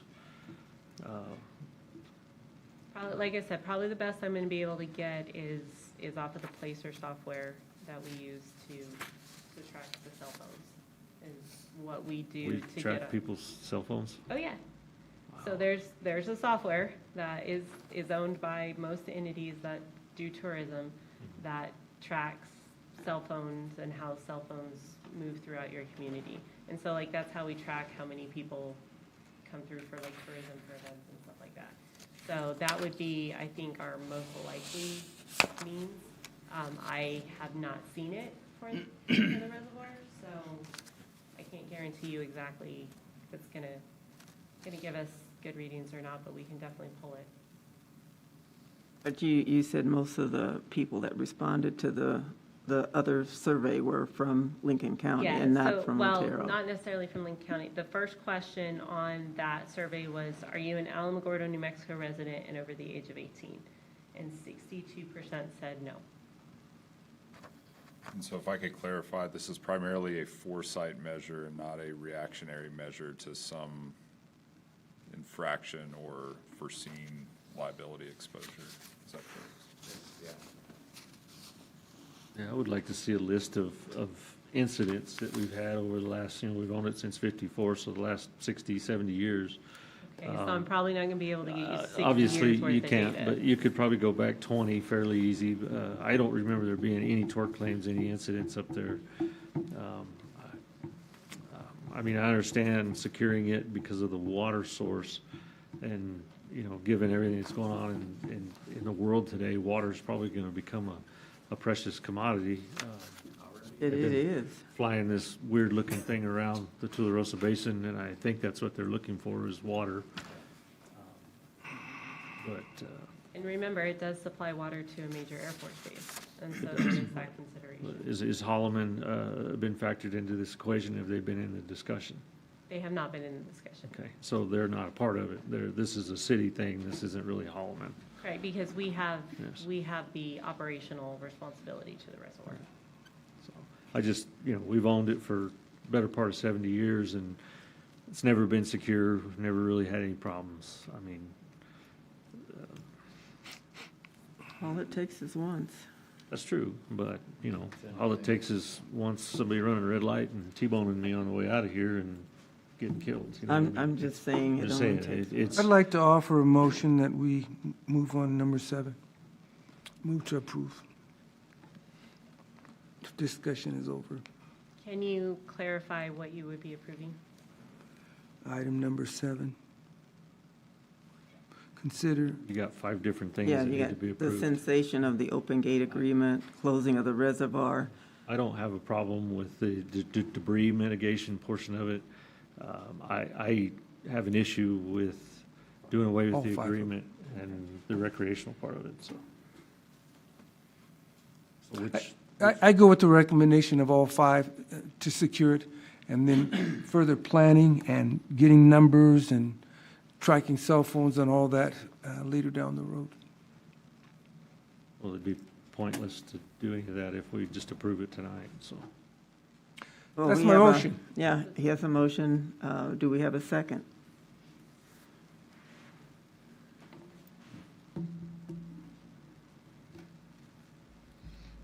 I think the motion dies. I'd make a motion to table this item for the next meeting. Y'all can bring back some additional info by next meeting? Let's not give us till next meeting, let's give us till the 22nd because we have a short deadline on the next meeting. We'd have to have everything on the agenda for the next meeting by Friday. So the 22nd of September? Yes, I believe that's the second meeting in September. Okay. Does that work for you? So I would make a motion to table this for the meeting of September 22nd, is that what you said? It's the 22nd. Second meeting in September. It's the 22nd. My 2nd of September? And we're still looking at the 5 items, right? Tabling those. Yes, ma'am. I'll second. All right, we're up for the vote. Or no, we don't need a vote because I don't see. Yeah, we need a vote. You need a vote for the Motion table. to table. Motion to table it.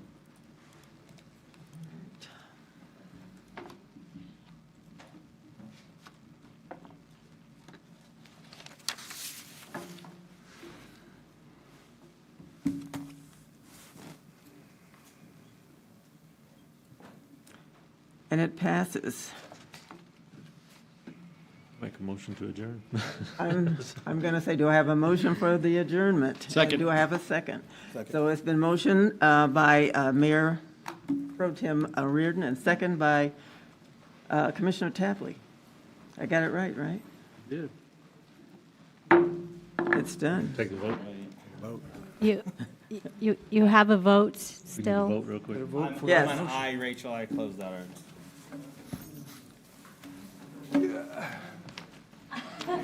Like, it's adjourned. I'm like, you got adjourned.